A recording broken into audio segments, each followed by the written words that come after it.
2x2 formation. Road change, now we go racing for the first time this season. 3 hours of GT action, it's go. It's very tight as they come down. Group of cars coming in. This has all got trouble written all over it. This is G3 cars. Drop downhill, they head towards the Aqua Minerale. Imola, of course. There's another one off through the gravel. As wide as possible as they drop downhill, putting that truck inside line. Yes, he did. Through he goes.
Good evening and welcome to what is the 5th round of AOR's Tier 1 Season X. We're cracking off. We're around Suzuka. I'm Rage F1 and I'm joined, as always, by Mr. Jamie Ellis. Now, I've been told, apparently, this time of the year only, he likes to go hunting for crazy kind of sea beasts just off the coast of the Mount Fuji. Is that right, Jay? And only the coast. Yeah, well, you got to. It's the coast. That's where all the monsters are.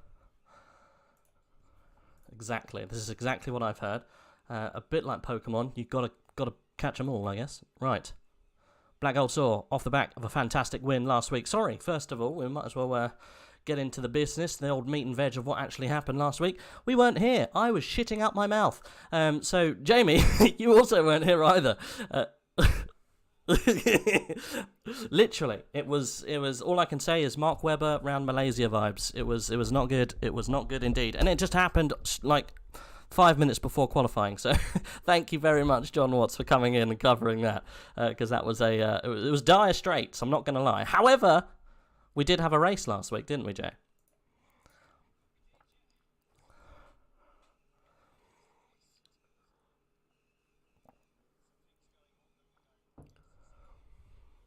Yes? Question mark? Yeah, we're going to have to mention it anyway, so go on. Go. Far away.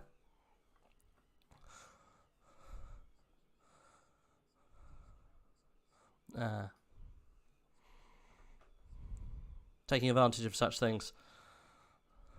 Yeah.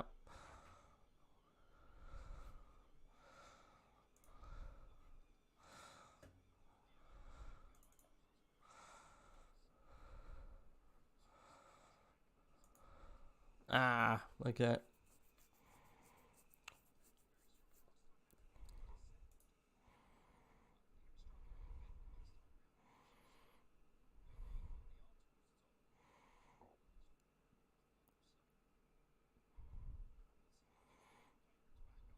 Yep, Darren King. Good shine. The added... Oh, dear. Well, that's terrible. Okay, 1 second. I'll sort that out momentarily. There we go. Terribly sorry. You can actually hear Jamie now. So brilliant. Okay. Well, that was a waste of my time. It was a complete waste of his time. We'd like just recap on what you said there. We still got a couple of minutes of free practice. We do. Yeah, no, we were talking about hopefully something that doesn't reoccur this week. Yes. I think it was Igor taking the win last time out in the Bentley, but unfortunately a penalty dropped him down, giving Black Gold Saw the win. Porsche's very strong as always here. The Bentleys were great last time out with Hardier up in second place, but I think the BMWs are going to be taking the challenge to the Porsches this time round, but we have the added spice of rain. So that might change the order from what it's looking on the screen. At the moment, those times set in dry conditions. It is now very much wet. Okay, well, there we go. I have actually been made aware that, yes, the issues surrounding what could possibly happen could also raise their grim heads again today. And if it does happen, unfortunately, apparently there is a 30% chance. I have no idea where that number came from. That's incredibly specific. It was more specific than that. It was 33. But I'm a numbers man. Round them down. Anyway, so apparently, if this happens and everyone has a mass disconnect because of some child, let's say, being an idiot, then let's just say we're 50% of the race has been completed, then the race will be restarted as soon as possible. If less than 50% of the race is completed, if more than 50% of the race was completed at the time of the mass disconnection, then the race will end and the race will be postponed. However, the points are being popped out left, right and centre. I do not know. I'm assuming that's what happened last time. I don't know. Did we finish early last time? I haven't seen it. Jay, don't tell anyone.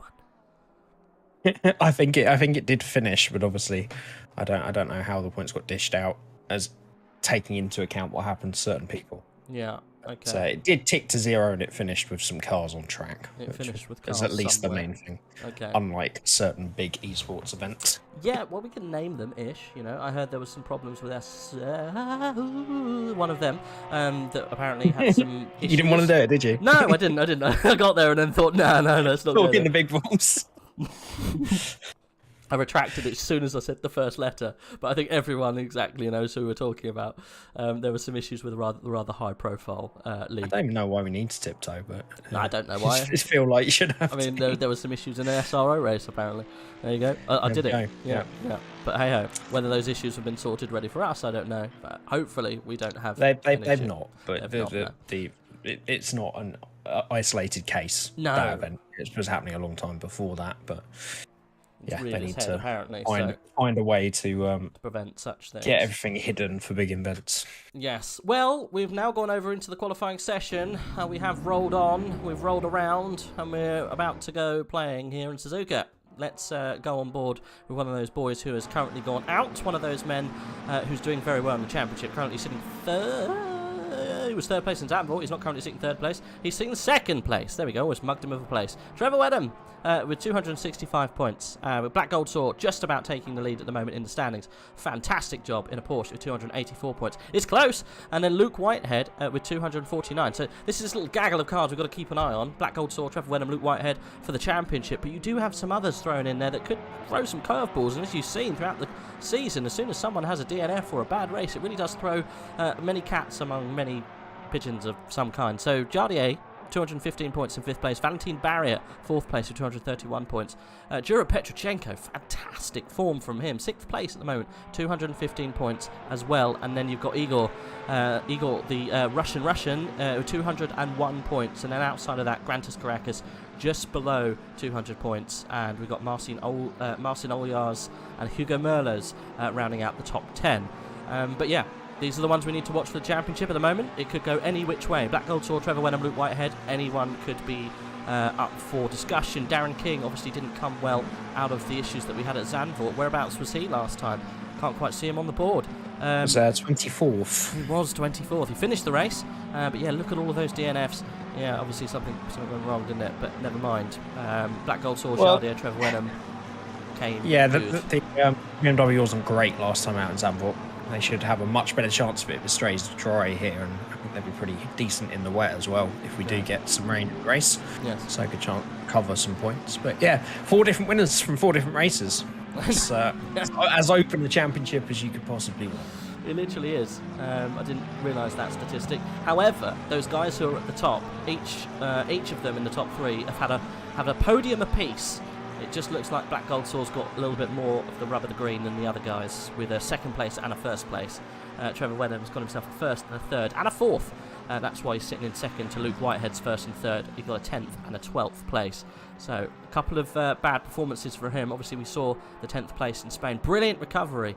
But yeah, he was almost starting off that championship with the win. Got a podium. Needs to turn his luck around after a 12th place in Zandvoort last week. So we'll keep an eye and see what happens to Life Story Luke as the weekend progresses. At the moment, though, we are looking at Trevor Wenham. Let's see how he's doing on his lap. Has he opened up his lap? He has, hasn't he?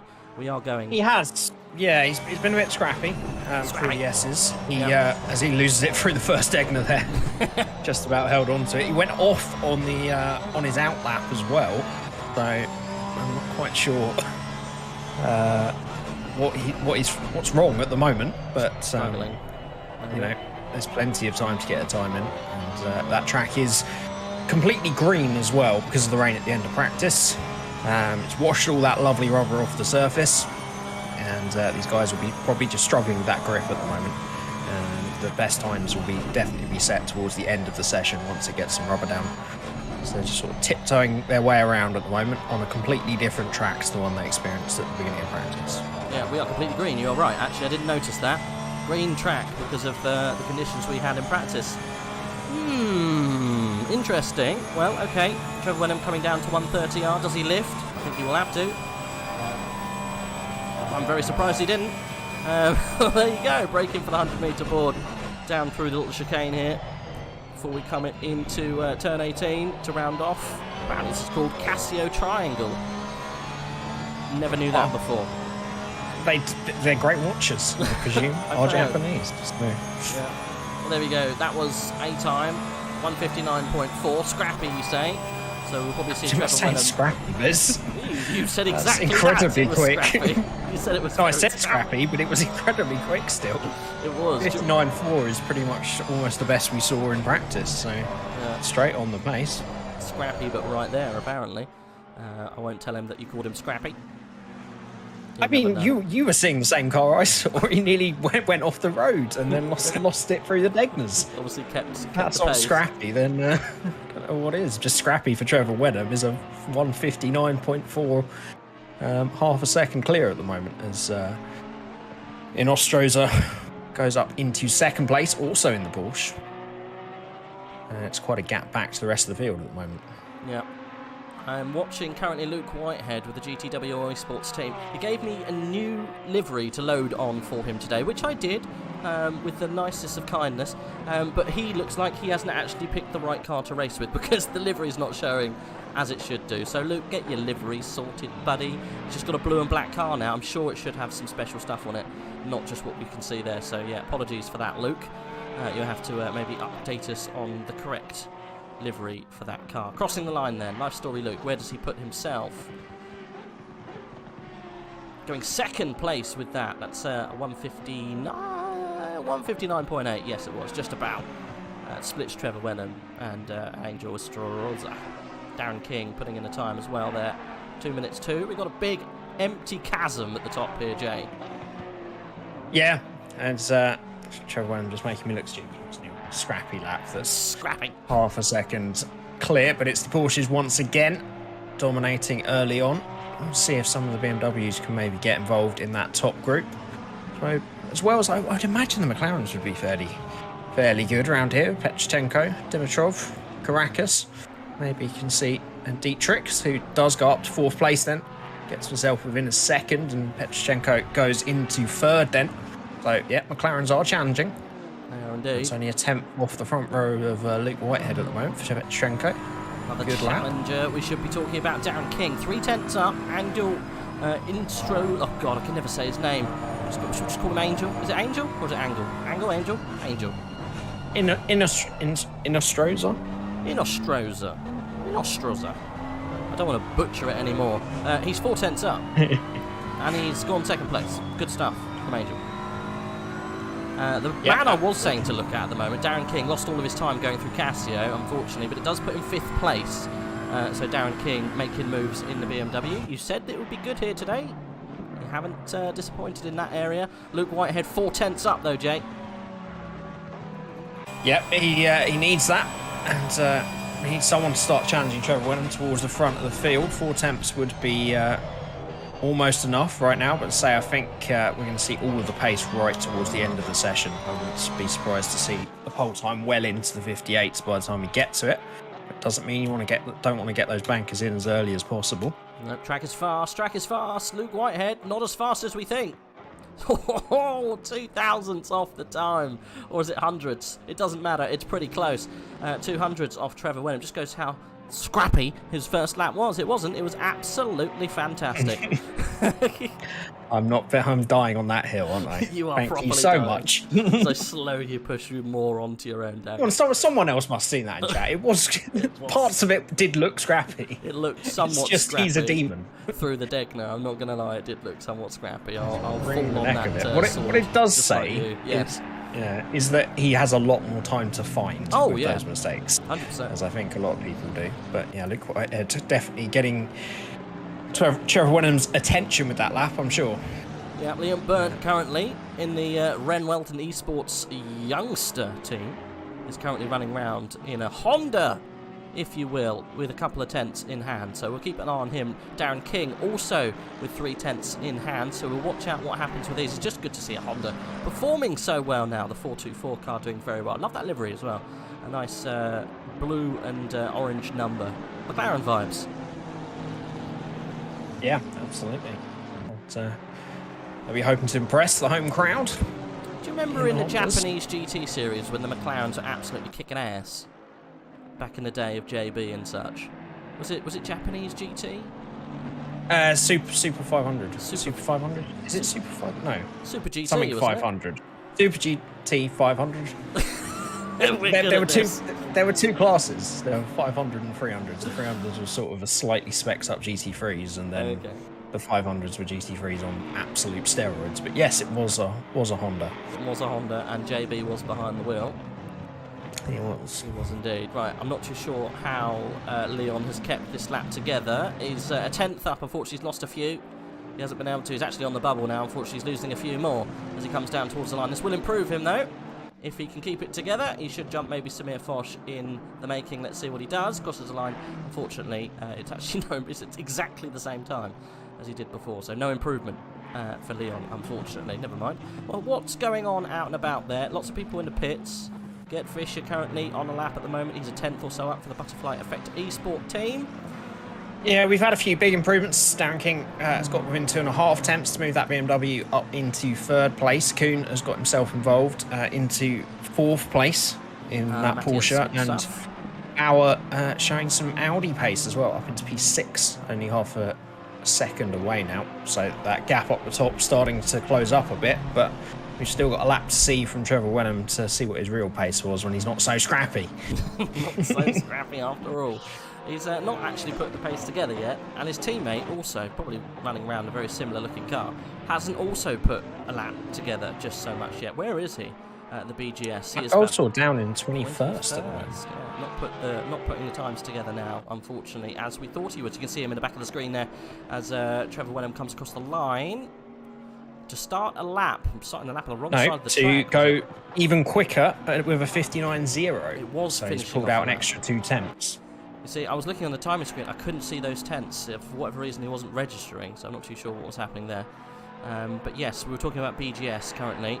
He is 22nd. He is on a lap now, so maybe we'll see an improvement from him in the Race Anywhere SimSport team. Currently trailing his teammate on track and in the current leaderboard that we got going on right now. The qualifying session. What am I talking about, Jay? Words. So they're in there somewhere. They are there. We'll get them muddled at some point. Quick word about the Bentley's really struggling around here. The guy that won it on track last time, but without that penalty, Eagle currently in 14th. Fiardier down in P24, and Valentine without a lap so far. And Mikowski down 28th, so not looking a good track for those boys.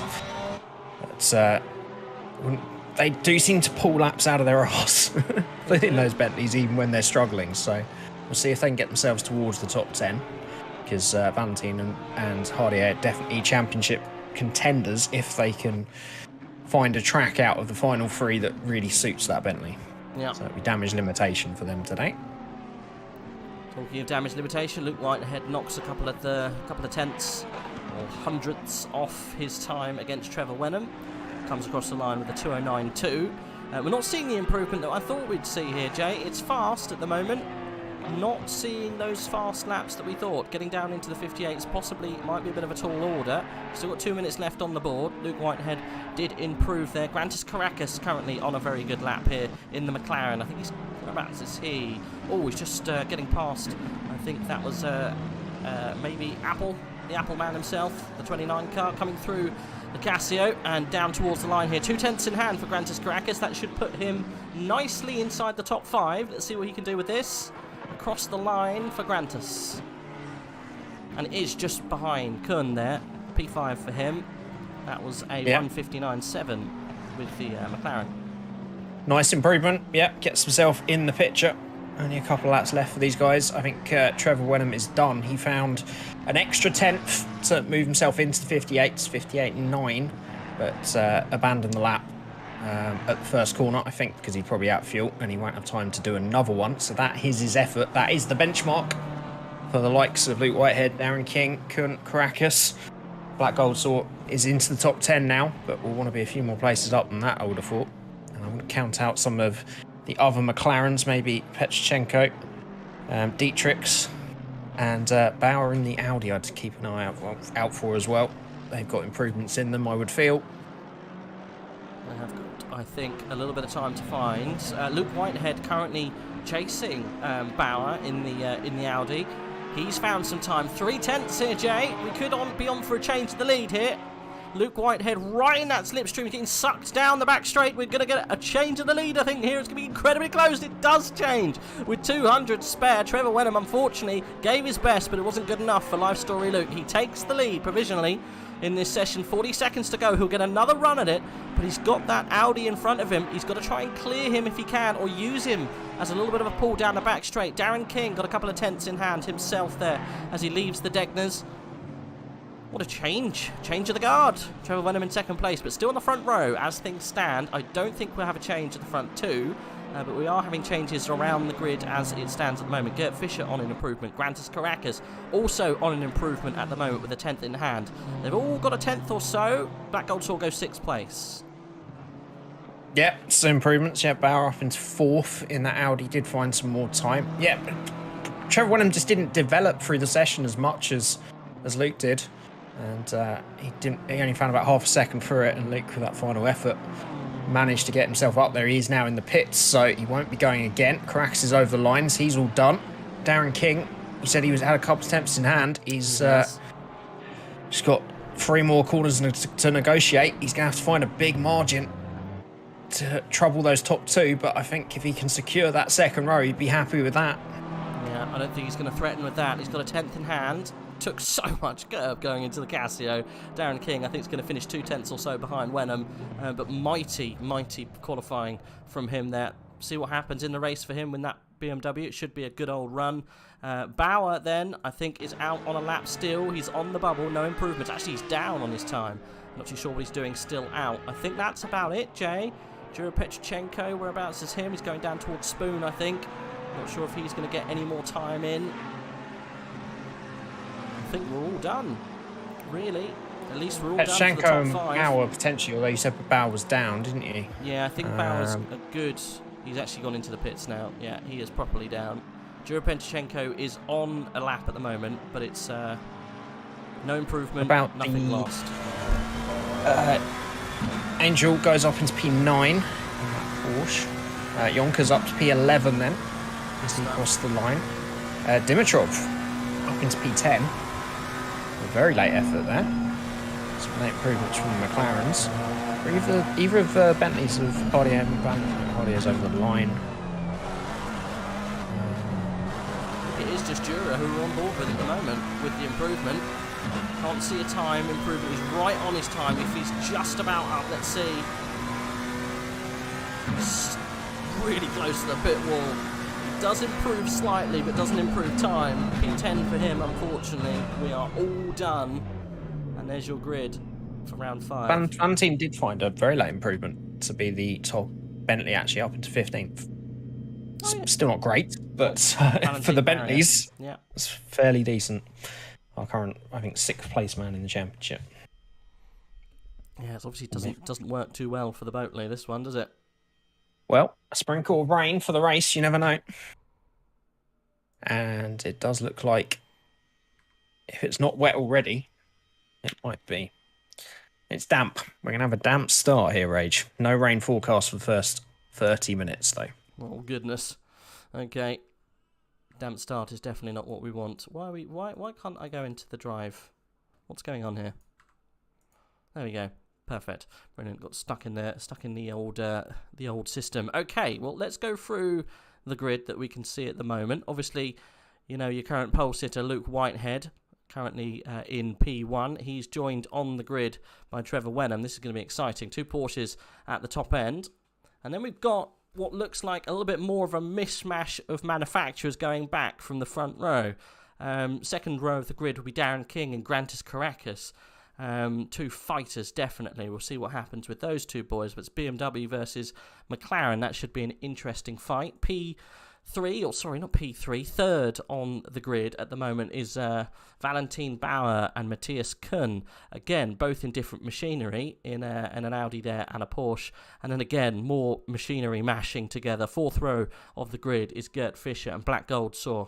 We've got Porsche versus BMW. That should be good fun to watch. 5th row, that's going to be, do we call him Angel? We're going to call him Angel now. Angel and Jura Petrochenko, they'll be joining each other on the 5th row. Then 6th row will be Vanko Wunko Dimitrov, and he's with Marco Yonkers. Good stuff from Yonkers. It's probably the highest we've seen him up all season. 7th row would be Leon Burnt and Connor Wright. Good to see Connor Wright smashing it in the midfield there. Valentin Barry and Samir Foch, we know how fast both of those drivers are.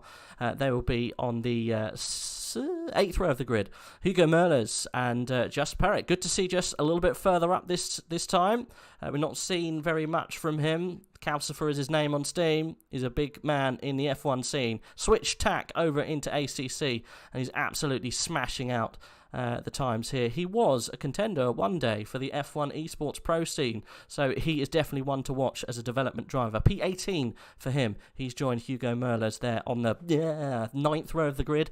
Apple and Igor, the Russian will be on the 10th row of the grid there together. Marcin Oziar and Maxime Chassé, they will be 21st and 22nd. I think that's 11th row on the grid. Volkan and Hardier will be on the 12th row. Jean-Marcel Dietrich and Felix will be on the 13th row. Kieran Prendergast and Christoph, I think that's Makazowski, they'll be on the 14th row of the grid. Hubert Semenensky, Kevin Niles in 29th and 30th. And then we've got Malik Mamad and Christian Colagrosso, some of the names I haven't heard of before. They will be 31st and 32nd there. I think that's 16th row. And then Dominic Goltz and Vince Van Merville. Didn't see a time from either of those boys. They will be in 33rd and 34th. I think that's 17th row of the grid. And then we've got Daniel Naves and I think Alugowi.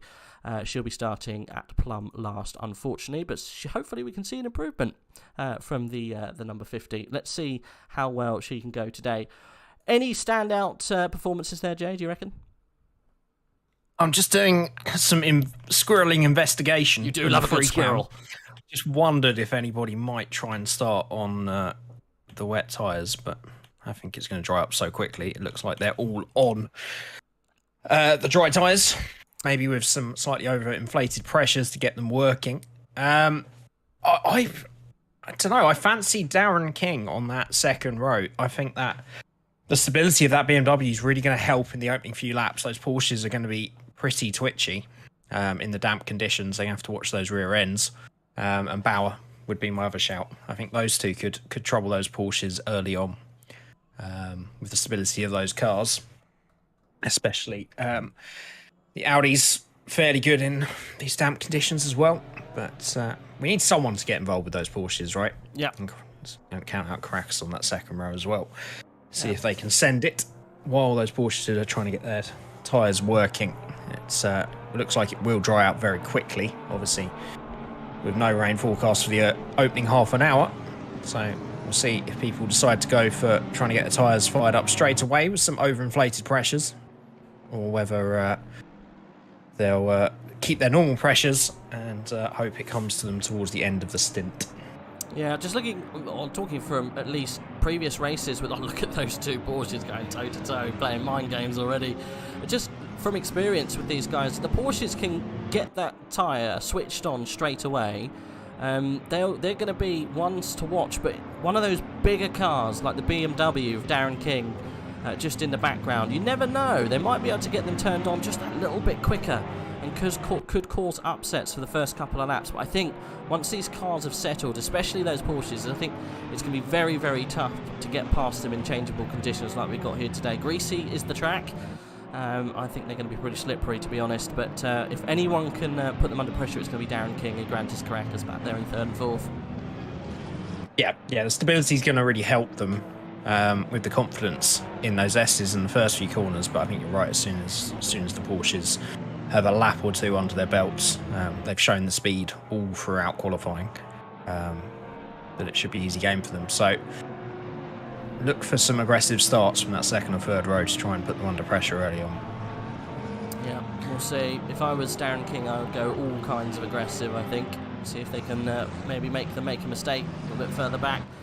Where did Black Gold Sword get himself at the end of all of this? Because obviously Trevor Wenham's going to be looking for his teammate to help him out. I'm not too sure I've actually seen him. He's in the pit lane. I was going to say, I didn't read him on the readout when I was going through the cars. He'll be starting from the pit lane. I completely forgot there. We didn't get Black Gold Sword, so he's had a disconnect, unfortunately. The young Dutchman's going to be starting from the pit lane, so all the cars are going to rush on down towards turn 1, and BGS is going to be trundling his way out. Okay, well, we've got a fight from last to first from BGS. What a wonderful car to see them do it. Black Gold Sword normally goes fantastically well around here, so I wouldn't be surprised if he gets himself into the top 10, but let's see what he does. He's going to obviously have to try something different. He's definitely still in this race, Jay. Yeah, he is, and, you know, with the chaos that could happen, especially through the S's on the first lap in these damp conditions, the cars are going to be twitching all over the place. He might come out and find 10 cars he can get past straight away that are in a gravel trap. Yeah. So not over, but considering his improvement throughout that qualifying session, I think he was in the top 10 before that disconnect. That's quite disappointing for our current championship leader, but a big opportunity for those in the chasing pack. Huge opportunity for the likes of Luke Whitehead and Trevor Wenham, both teammates going toe-to-toe in this championship currently. Black Gold Sword leading, Trevor Wenham in 2nd, Luke Whitehead in 3rd, so anyone's game at the moment. Darren King wants a piece of the action. A little bit late to the party this season, but never mind, he's still there. It could technically go anyone's at the moment. We've got a couple of races left, but yeah, looks like Luke Whitehead and Trevor Wenham have put himself in a perfect place to score maximum points this afternoon. I'm going to go for Luke Whitehead. I can't see it being anyone else's race this afternoon as Luke Whitehead and Trevor Wenham play silly buggers through the final corner. Darren King almost getting caught out by that little triangle system that you've got. Stay behind the car in front. You don't want to be caught. Luke Whitehead and Trevor Wenham next to each other. I'm going to go Luke Whitehead, Trevor Wenham, Darren King for 1, 2, 3. I'm definitely going to see Black Gold Sword in the top 10. We've got an hour of racing round Suzuka, the land of the rising sun. Can Luke Whitehead rise to the occasion, Jay? We'll find out in an hour's time. They're about to cross the line to go for quite a few laps round here. Let's see what happens. We'll go on board with Grantis Caracas for the start here. You'll see the two Porsches fight for turn 1. Luke Whitehead coming over to the left-hand side, squeezing his competitor. Grantis Caracas going round the outside there. Gives the space to Darren King. Lovely start from those guys. No heroics into turn 1, but the Porsches are going toe-to-toe. Anything going on at the back, Jay? No, it all looks clean at the moment, but this is where it's going to tighten up as they go through the S's. You don't want to be more than 2 wide through there, and does look like they're all through at the moment.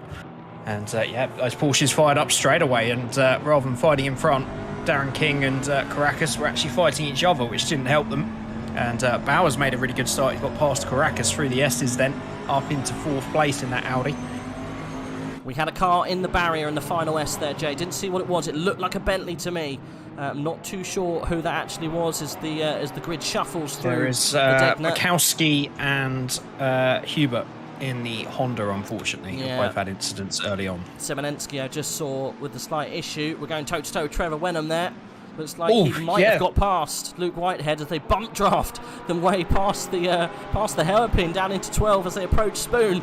There is a 3 or 4-way fight for the lead here. Trevor Wenham, oh, Luke Whitehead causing absolute chaos there. He's going to get a slap on the wrist for that move.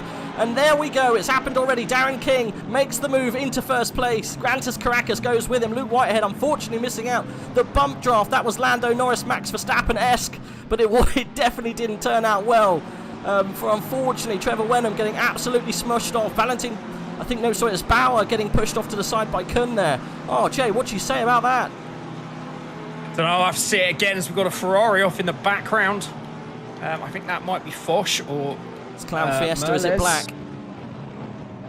No, it's not Foch.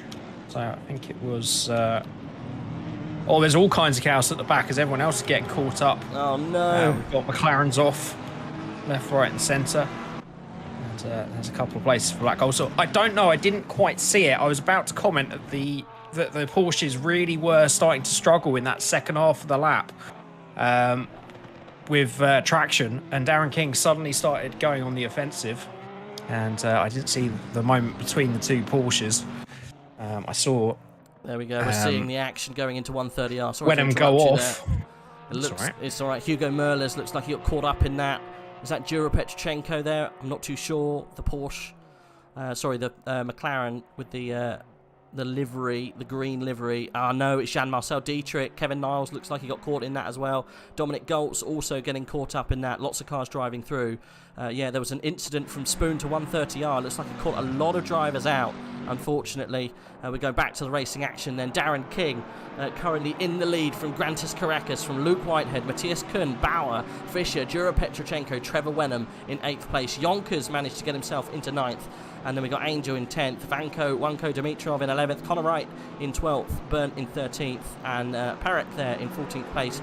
And then Olyars in 15th. What a start for Darren King. The seas parted in front of him, and he just drove into Spoon there and commanded the lead on that one.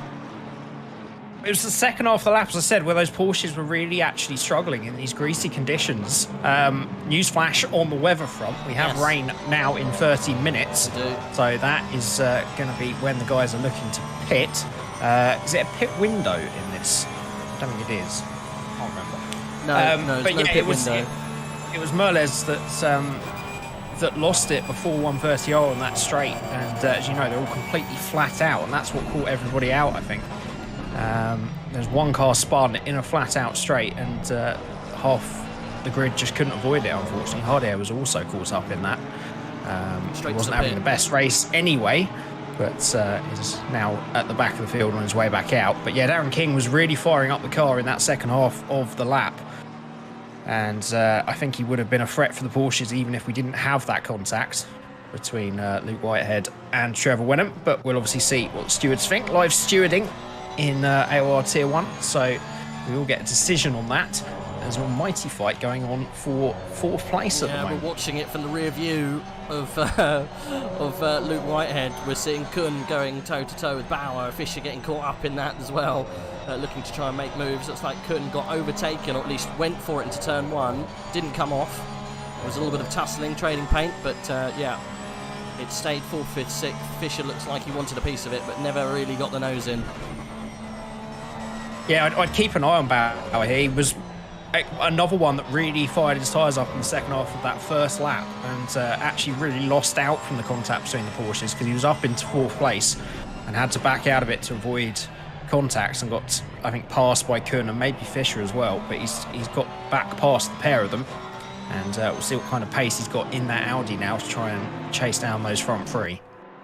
Just to give you an update on who and what happened early on. Hugo Merles, I think, Kevin Niles and Alu Golby, unfortunately, all caught out in that start accident. Jean-Marcel Dietrich, I think, has come back out. He has, so is Hardier.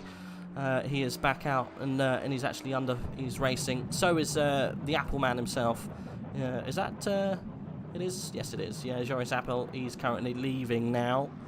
Dominic Goltz, I think, managed to get going after all of that incident. Black Gold Saw is away. P29 for him. I think he managed to snake his way through. But yeah, I mean, chat, what happened. We will go through that, I think, a little later I on. would maybe get to about where Trevor Wenham is, because there is an almighty group of cars behind him at the moment. Well, I was about to go into... Oh, there's more backed into the final corner. There is, yeah. I don't know if you're watching it We or are. not. No, you're right. That was, I think it was, I can't see what it was. Trevor Wenham's got all sorts of problems. He's come into the pit. He's full P14. He was down in like 7th place, maybe 6th place, and he's at... I don't know what happened with him. He's had a good couple of bad laps, unfortunately. We'll stay with this this pack that we were just watching there to see if anything comes of it. Connor Wright and Dimitrov all going quite well. I think we're okay with what happened. There we go. We finally caught up with it. So it starts from Igor, the Russian, goes back to Felix, Valentin Barrier, Leon, all getting very close. But yeah, all being held up by Trevor Wenham. So what actually happened with Wenham? I do not know. Well, I jumped on board when it looked like he'd just got past that group and all hell was kicking off behind. Considering he's just pitted, I wonder if he had issues that was causing that hold-up, because they were all suspiciously swarming behind him. And they were so slow off 130R, the front group, that about another 6 cars caught them. And to say what happened in that final chicane at Casio, you need to have 7 or 8 pairs of eyes, because... There was about 6 or 7 sets of contacts and cars off everywhere as they struggle in these greasy conditions. It's now up to green, so their tyres will start coming back up to temperature now. But they've got to start planning for that rain, and that's what's really unfortunate by those guys that got caught out at the end, at the beginning. Normally, you'd be able to pit, you've got your mandatory out the way, and you can make up that time later in the race when everyone else comes in. But no such luck today, as they're all going to have to pit again, you would imagine, for wet tyres in around half an hour's time. Yeah, they're going to have to pull the trigger on that pit. There's no way they're going to continue, are they? I was going to say, since this track has started to even itself out, the gap in the top 5 has definitely shrunk, Jay. Darren King, obviously, has got himself a little bit of a gap, but Luke Whitehead right on the back of Grantis Caracas. Bauer and Kuhn have definitely gone with them. There's not a second between them yet, so it's actually hotting up here. When the track is slowly rubbering in, different pace is coming out, and obviously we've got those tyre differences. It's a real tricky one, this, because obviously you don't know what the condition of the track is. It's somewhat greasy, and yeah, you've got to get that tyre temp absolutely dialed in. The tyre pressure dialed in. Otherwise, your temps are going to be all over the place. And this is what some of the cars could be kind of contending with. Grantis Caracas had a really good start, but you know, possibility he might be burning his tyres up here under the pressure of Luke Whitehead. It's what I was saying at the beginning. It's you go one way or the other. You either put the extra pressure in to make sure they fire up early on, and then you do your penance later on in the stint when they're overpressured, or you trust that it will come up to temperature quick enough, in which case you're struggling in the early few laps like the Porsches were. But then you've got the right tyres for this moment in time as Luke Whitehead tries to make a move. A little bit of contacts with Caracas. And just about gets away with it, but he's definitely looking the quicker of these 3 at the moment. Now that the track is more in the window for the Porsches. But don't count out Bauer as well. He has caught this front 3. Talking about Bauer going for the move on Luke Whitehead into Spoon. It's a really hard place to break. Luke Whitehead has to take off to the inside of the corner, and he does come back at him. Oh, he's still there, Luke.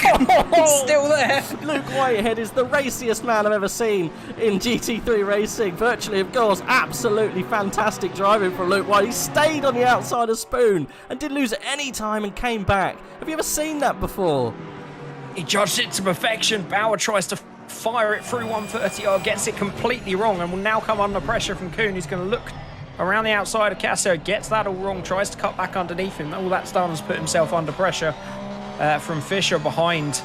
And these are the margins between these top 5 or 6 at the moment. You go for a move, it doesn't quite work out, and immediately you're back under pressure from an equally quick driver. But yeah, I mean, it looks horrific, but Luke Whitehead judged that to perfection. He knew, I would hope he knew, he was ahead of Bauer and just about cut back ahead of the Audi driver, and is already onto the back of Caracas again. You know you're going to get fireworks as soon as you see Whitehead in that car. You know you're going to get fireworks. Can you imagine? You see the number 2 in your rear view mirror. You know that you've got RIP on the front of that car, and it's Luke Whitehead. He's coming for you. What do you do? I would fall to jelly.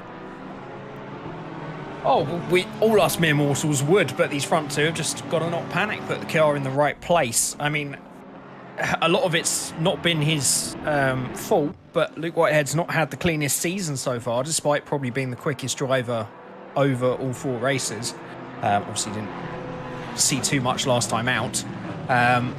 But yeah, you just got to trust in what you do, in your racing ability. You've still got to make it hard for him. It's still a difficult circuit to pass. That Porsche will be slightly down on straight line speed. If I was Caracas at the moment, you'd be looking to go forward to get an extra car in between you and like Luke Whitehead. Because Darren King seems to be on that's really struggling of those top 4 at the moment. So I wonder, considering how strong he was on those opening few laps, whether he did just put a bit of extra pressure into those tyres and is now struggling with slightly hot tyres. But Caracas with that McLaren should, if he can get a really good exit out Casio, might have a straight line speed on him down to turn 1. Yeah, we could change round here. Oh, look how close it is for Casio. Luke Whitehead just firing it off down the back straight. They're incredibly close together. I mean, you know, if you look from that from an outsider's perspective, the move that we just saw there on Spoon, would you say that Luke Whitehead, or sorry, let's go the other way around. Do you think Bauer had enough of the car up the inside of Luke Whitehead? Because obviously Luke went off the track and then rejoined, but rejoined ahead. You know, would you say that he completed that off the track? He was defending the position though, so surely that should be fine. Well, I presume there wasn't any contact. It was close enough that there could have been some net code or something, but it just looked like the car twitched and went off circuit. I mean, whose corner would that have been then? Bauer he wasn't far enough alongside for me. No, his front wheel was level with the rear wheel of Luke Whitehead, and it was the twitch from Luke Whitehead that made him go off circuit. He definitely lost time going wide like that. Bauer now makes contact with the back of Luke Whitehead. That definitely wasn't on. And what an opportunistic move from Fisher, who dives around the outside of a pair of them. And Kuhn now looking to make a move up the inside of Whitehead. Runs it too deep and has to barge Whitehead out a little bit. I don't know if that was all fair and love and war, but, you know. Interesting. He's racing, as they say, as his car now goes off the circuit for me. I don't know if that's for you too. No, that'll be a you. I think who you're looking at with an off-circuit excursion. No, he's still here. Normally an off-circuit is a see you later alligator, but I think he's fine. So yeah, we're all good. Well, the chat are screaming red in the face about that move on Bauer around Spoon. Left the track, gained an advantage. I don't think so. He was already in the lead. I don't think he gained much of an advantage. But yeah, managed to hold on to his position. I think that'll be very much on the edge, and that's what fast racing is, isn't it? You'll find that these fast guys, they do things that are on the edge, and that's what makes them that little cut above other people. Look, obviously the love tap, the bump draft into Spoon against Trevor Wenham, I think will go against Luke Whitehead. I don't think he's really got much of a leg to stand on that. He's probably looking at a 5 to 10 second penalty. Unfortunately, however, he's bringing his absolute fireworks in this race as he goes toe to toe. For Bauer, you mean? No, sorry. Turn 1, lap 1, Luke Whitehead, Trevor Wenham. Oh, sorry, yeah, the one I didn't quite catch. Yeah, bump draft into Spoon. Unfortunately, just didn't come off well. There's got to be a penalty for Bauer. What about the one we've just seen? Yeah, no, has to be a penalty. Degner. 5-10 second penalty. It's an accident. It was obviously, racing incident. Just outbraked himself into the second Degner. It happens. These guys going toe to toe. Luke Whitehead loses the rear end as he chases Kuhn. It's still the same. Darren King leading from Grantis Caracas, 4 tenths between them two. And then we got this absolutely heroic battle going on behind. We can't even focus what's going on a little bit further down the pack because this is so enthralling. We don't want to miss what's going on with these top boys. There's championships at play here, Che. It can be anyone's here at this stage in the race. And anyone's game, really. Luke Whitehead goes racing on the outside of Kuhn. It's not going to happen there. Bauer wants a little bit of the action too. But yeah, opportunistic. Fisher, 3rd place on the podium. Yeah, he just kept his foot in. That's one of those incidents that you would get an almighty penalty if you got wrong. But in his case, the gap just opened up for him after Bauer made contact with the back of Whitehead and followed through, as did Kuhn. And we'll see. I mean, the BMWs have looked pretty good early on, and I wouldn't bet against them once the rain starts to come out. So he's got himself in the right position. If the guys behind start fighting, he just needs to find a way to catch up with those top two. This is now the best moment for Caracas to try and... Actually, we've got Bauer going down the inside of 130R on Luke Whitehead. Don't hit him twice, Florian. I think you've already got... He has hit him twice, and he's hit Kuhn. And it's all chaos at Casio. Kuhn's then made contact with Bauer. Luke Whitehead's managed to find his way through. You've got to say that's a little bit of... well, it's not karma. Oh, there's more contact with the McLarens behind. Yonkers and Petrochenko make contact. Huge out of contact. the final corner. Right, let's go 30 seconds back and see if we can find out here with Bauer going up the inside of 130R. Doesn't work out for him. Then here comes the contact between Bauer and Luke going into Casio. Yeah, one tap. Then unfortunately, it looks like everyone gets involved in the party. Oh, absolute disaster, unfortunately. And then obviously we've got what happens afterwards in the background. Oh, the rejoin. It just absolutely sends Yonkers into Narnia, unfortunately. And yes, that is definitely not the best way to finish off a lap. You've got to say, though, Florian Bauer has got to be the starter of all of that chaos. Luke Whitehead's got him some fresh air now. But 2 seconds down the road is Fisher. That was always going to happen, wasn't it, Jay? You know, they were riding so close to each other. It looks like Kuhn's paid the ultimate price for all of that. And yeah, the McLarens, they've got absolutely yeeted out of turn 18. I think that was Yonkers, and not too sure who else was involved there. But yeah, that rejoin on the inside of turn 18, unfortunately, in my eyes, is punishable by death. That was absolutely insane. Yeah, I think the other McLaren was Petrochenko, who's now down in 17th place then. He's lost out massively through that. Yeah, I mean, it was on the cards. Bauer just wincing at the fact he didn't hit him through 130R and then does into Casio. And that's twice in the space of 2 laps. Bauer has made contact with the back of Whitehead, and we're going to see some almighty penalties, I'm afraid, on the Audi driver. Yeah. But I was going to say it's kind of karma because it's allowed Luke Whitehead to get back ahead after the misdemeanor from Florian before, but it's not really karma for Kuhn, and the 2 McLarens that got caught up as a result of it. Trying to find what it has done. Who caused that? The inside line of that final corner. I can't quite see who it was. Anyway, sorry, you were going to say. Well, the rejoin, you mean? That horrific rejoin. Might have been Yonkers. I didn't see that, unfortunately. It was either Yonkers or Petrochenko that caused that issue. If it I was going to say. So go on, sorry. Go on. I was going to say if it was if it was Jura Petrochenko on the inside of turn 18 there that caused the incident there, I think with the gentleman we were just watching just then, the blue car. It's not the first time that we've had horrific rejoins from this driver. So Jura, my man, unfortunately, if that was you need a little bit of a rap on the knuckles, and I think the old penalty license point logbook is going to take an almighty hit after that. They're going to need a couple of pages. I don't think the column's got enough space on it. I think so. For a few of the drivers early on, and we're going to see an almighty amount of... I can't imagine what it's like in the stewards' room at the moment as they furiously work away, burning through several supercomputers to try and work out all the penalties that are on offer in the second half of this race. Yeah, what I was going to say is Fisher, after making that incredibly brave move around the outside to get himself into third, has found enough pace to catch the front 2. Darren King still struggling for pace, which has allowed them to close up. Luke Whitehead now catching this top 3 as well. But Darren King is defending like an absolute lion at the moment. Yeah. Caracas has clearly got more pace. He's clearly got slightly more straight line speed. But he's just putting the car in all of the right places and doing a cracking job. He'll just be praying for that rain at the moment, which is now less than 10 minutes away. It's going to be pretty savage rain as well. Apparently we're getting likened to Father Ted. I didn't think we had the accent for Father Ted, unfortunately. It's a different part of the country. Grantis Kraken's hustling down. Go on. I'm not going to try the accent.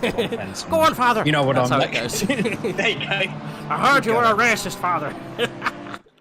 Oh dear, it's a great series, but yeah. Anyway, we'll get off Father Ted quite quickly as we've got a fantastic race going on here at the top. But you were right, Fisher, ever the opportunist, has got himself in a fantastic position here to threaten for the top steps of the podium. Darren King got a little bit of fresh air going into the final few corners that last lap. Grantis Krakas, I think, falling just a little bit further back, but he was hustling a minute ago. So yeah, I think you're right. That McLaren just slightly faster car out of the 3 that we can see right now. But Fisher looks pretty good himself, to be honest. Luke Whitehead's take a second out of the gap that he did have behind these cars. So if Luke Whitehead can get himself into that window before that rain starts, you know, could find a real change around. I honestly, this rain could cause... Well, let's put it this way, Jay. That all we need to finish off this this race to make it even more spectacular is a DDoS attack, and that would be absolutely fantastic. The final cars coming through here. Oh yeah, today. that'd be great. Can you imagine the chaos? We've already had Hope chaos. that was dripping with sarcasm. It was so dripping with sarcasm. I can't even see it, mate. It was absolutely sodden. I think you're right. I think the rain will decide it. We've got, for a change, we've got 4 cars in the top, 3 different manufacturers, sorry, in the top 4. 4 in the top 5, although we know Bauer's got all manner of penalties coming his way. So it'll be several stages here. It's, you know, when do you pit? When the rain does start to come down, what pressures do you go with? And then which car is going to be better in each stage of the rain? Because we're going to see light, damp conditions and some pretty heavy rain right towards the end. And that's also really tricky because, again, you've got to play that lottery with the tyres. Because the pressures are going to need to be something completely different in the heavier rain than it is right at the beginning. So yeah, we've got an awful lot of intrigue coming in this race. Yeah. And Luke Whitehead, with the pace he's shown and the trials and tribulations he's gone through, is almost back into this battle. So we're going to see an almighty scrap between these top 4. And let's not forget those guys on the lower end of the top 10, because we've got some guys around the back end of the top 10 that...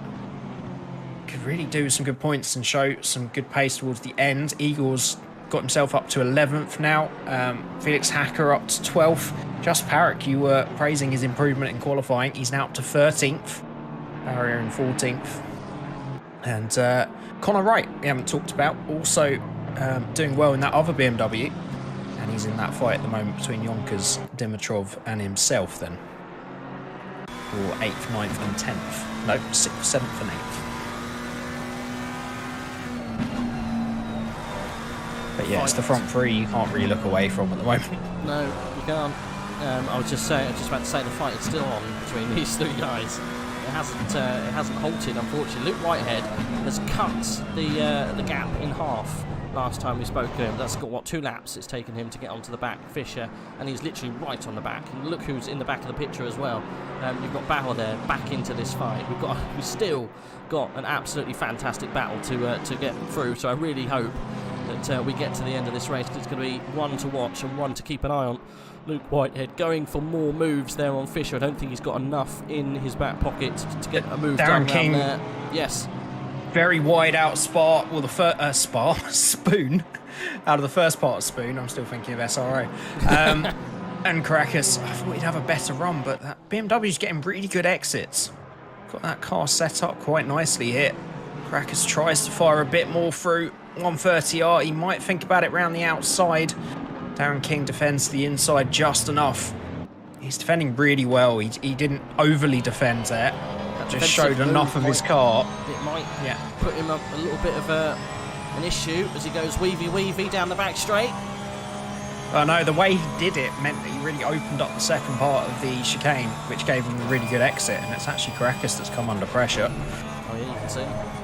That's why I'm saying that defensive move was really well done, because sometimes when you defend to the inside, you end up having to brake so much earlier, but he just let off the brakes a little bit later to roll through and open up the second part, and got a really good exit out of there.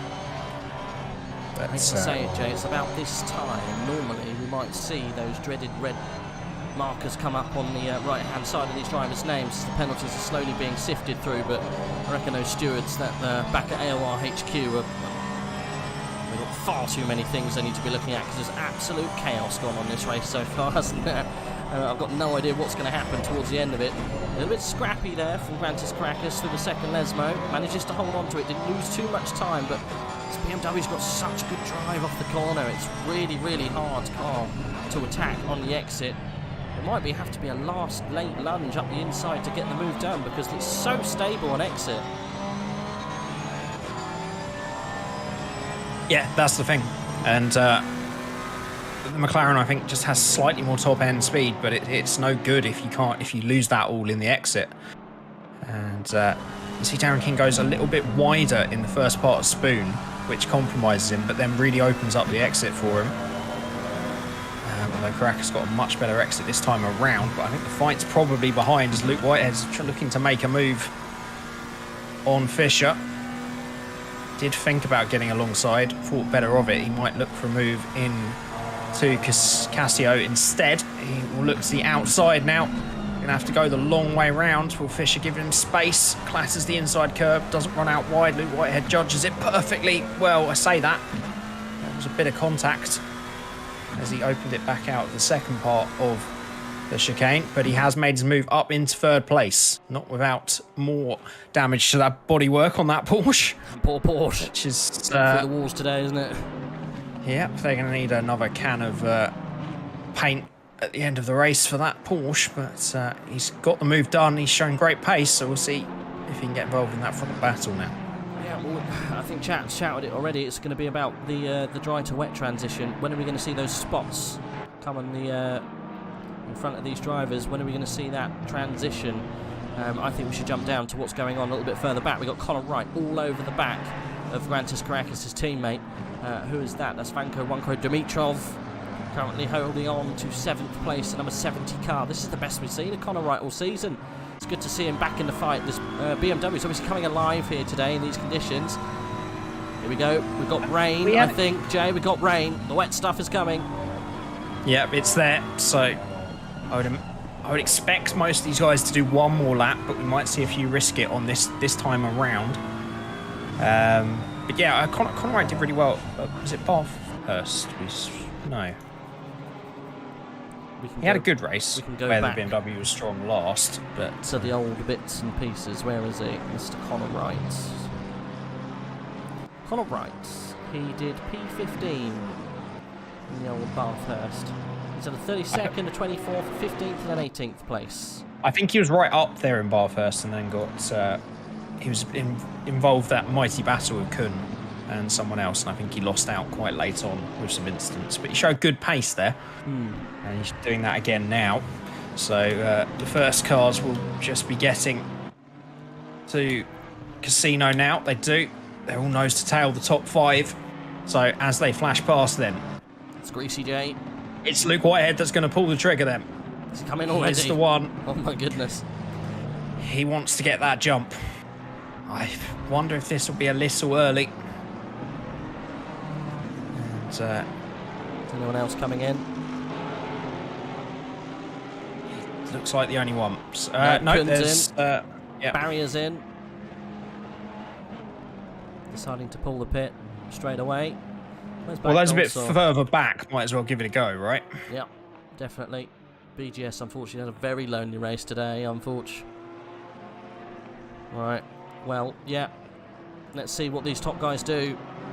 It's going to be a good few laps of intrepidation, I think, from these top drivers, because they've got to take the risk. Luke Whitehead, the first of those drivers to come in, he's going to be, wow, it's going to be tough on the tyres straight away. It's still greasy out there, Jay. Not quite changing as quick as he wants, maybe. I'm going to tyre talk corner again. I don't know if Okay. people enjoy this or not. But Squirreling away to tyre corner, are we? there will be benefits to pitting early, even if you don't get the lap time straight out the bat. You will potentially have the pressure earlier.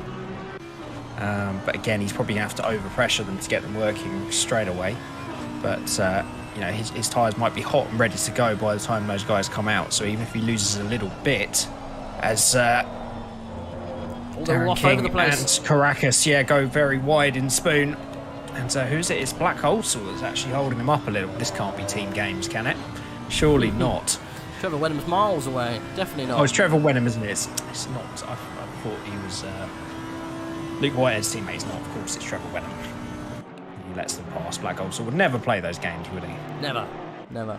Just watching a couple of these gaggles that are quite close together. Igor the Russian been very close with Angel, and just Perrick just behind him. But these guys have got to be coming in soon. Still greasy, but it's perfect time to come in, isn't it? Oh, and there's Fisher. Oh, there's all kinds of chaos on the pit in. Black Goldsall was a bit late on the brakes. Fisher went into the back of Black Goldsall on the pit entry. I think they're both okay. One of them only might a get small speeding tap. though. Speeding in the pit lane. That'll come as they leave, right? If they enter too quick. Absolutely, yeah. So keep an eye on the right-hand side of their number cards to see if that penalty pops up on exit. Now, these guys are so close that it's the kind of difference that you're pitting. You know, if you get a better stop, if you stop better in your marks, we'll see if Caracas can maybe jump. Well, I hate to interrupt you, Jay, but this is the yardstick, and he's a young, fiery guy from Great Britain. We've seen him cause absolute destruction today. Luke Whitehead coming through Casio. Is he going to get across the line before these boys leave? This is the main question. Pull the trigger Darren first. King's on pit exit now. He has got back out in the net lead. He's now off the pit limiter. You might be able to see where Whitehead is. He's just coming past them all now. He's going to get past Grantis Caracas, but I don't think he's going to be on the back of Darren King. He's going to have the tyres underneath him, though. He's right there. Well, that's the thing. Hotter tyres, Jay.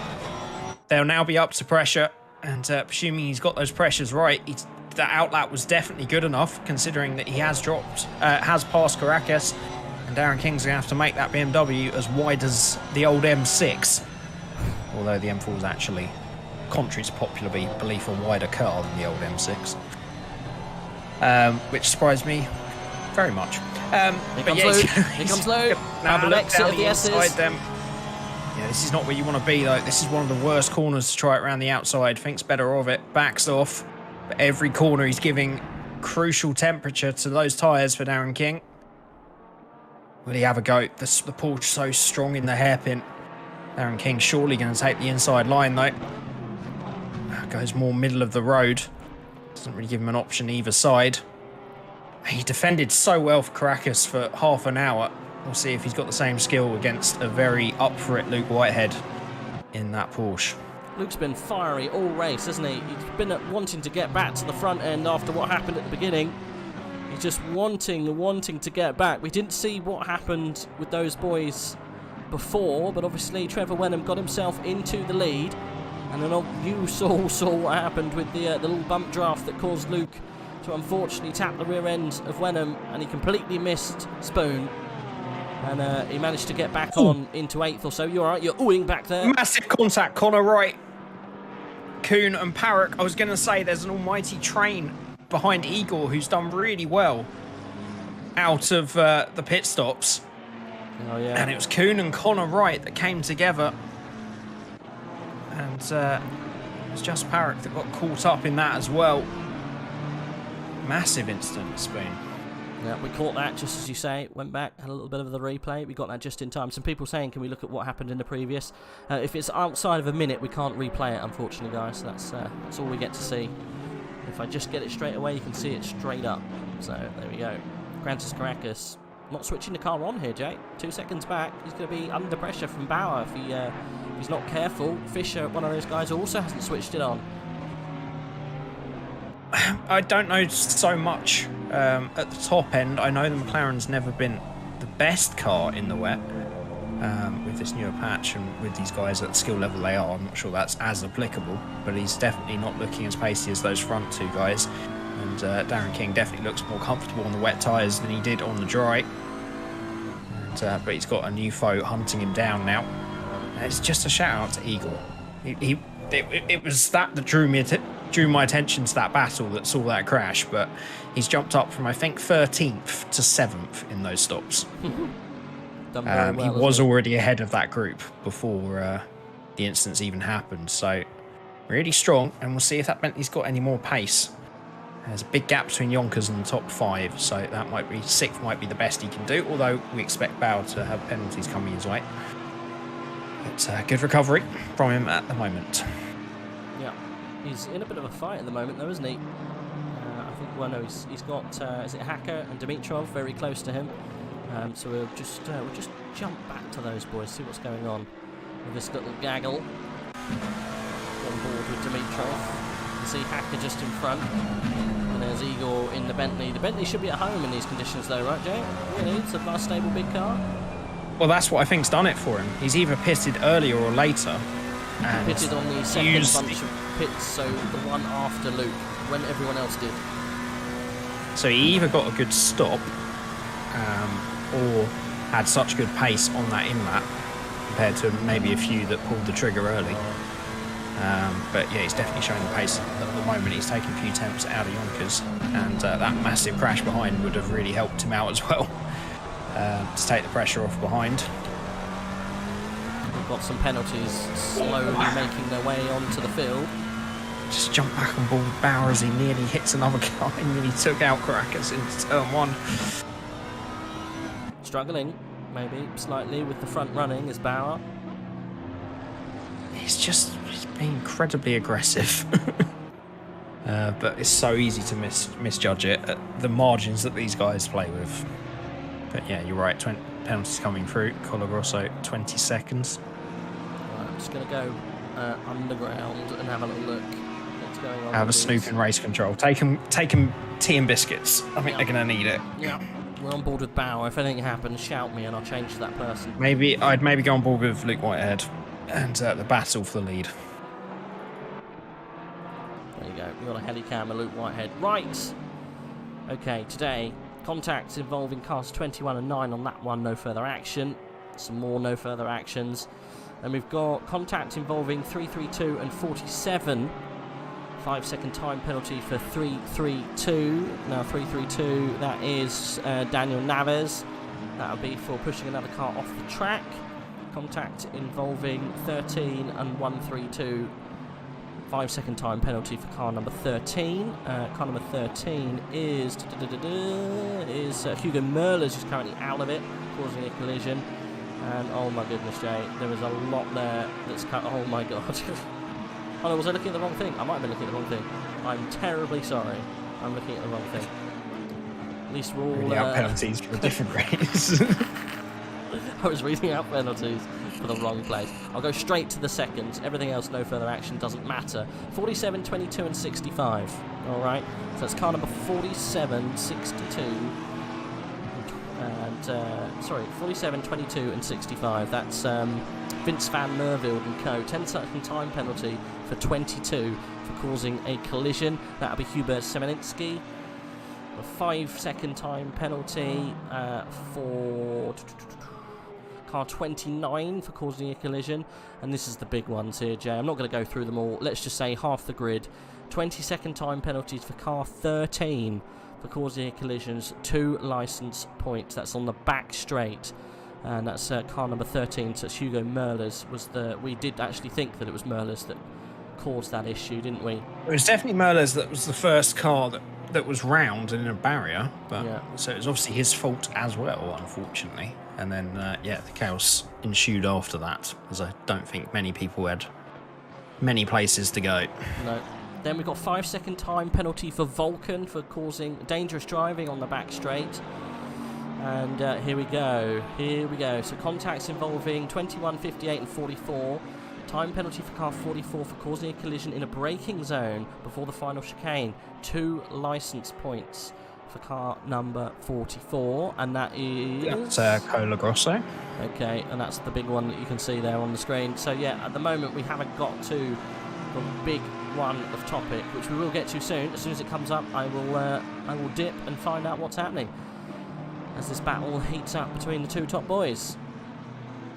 Yeah, Luke Whitehead struggling with exactly the same thing that Caracas was. It's traction off the corner that Darren King seems to have such a handle on in that BMW at the moment, in the wet as well as the dry. And obviously the Porsche, the straight line speed's not its strong suit, and it's been through the walls, that car, Luke Whitehead, the GTWR eSports car.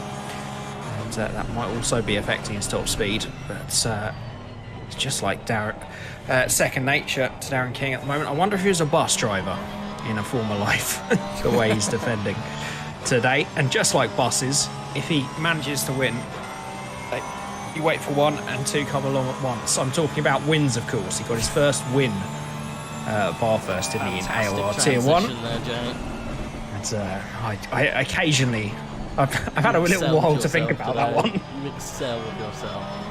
Brilliant. A dad joke, then by a fantastic transition between wins. You're right. Okay, well, Trevor Wenham apparently got the fastest lap out of everyone at the moment. must have come many moons ago. I need it to try and recover from that instant. I was kind of watching the action, kind of secretly trying to think up that transition. Okay. But I've never been more proud of anything in my life. But was there any action in those penalties on that instant between Trevor Wenham and Luke Whitehead? That's what we're waiting for, unfortunately. It's obviously being examined from 7 different angles. It's not quite there, unfortunately. Obviously, I think, you know, although, you know, it was obviously Luke was at fault, you know, he hit the car in front, but such a closing speed there. You've got so many cars around you. It's the first lap of the race, and yet there was a very small bump draft. It wasn't exactly like he punted him off on purpose. It was a very small tap, maybe slightly different in gearing, and maybe Luke's thought he was there. It wasn't quite in the braking zone because it was way before the braking zone of Spoon. And I'm surprised Trevor Wenham didn't actually cut the whole of Spoon, actually, and go off round and rejoin on the exit. That's what I would have done. There's a path that you can just see there that actually does give you access to do that.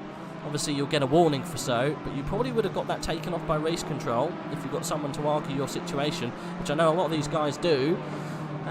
Yeah, it's one of those, isn't it, in the heat of battle. But, yeah, I think it's going to be very tough to penalise him. 5 seconds, I think, would be more than enough, but I think it's a racing incident, you know.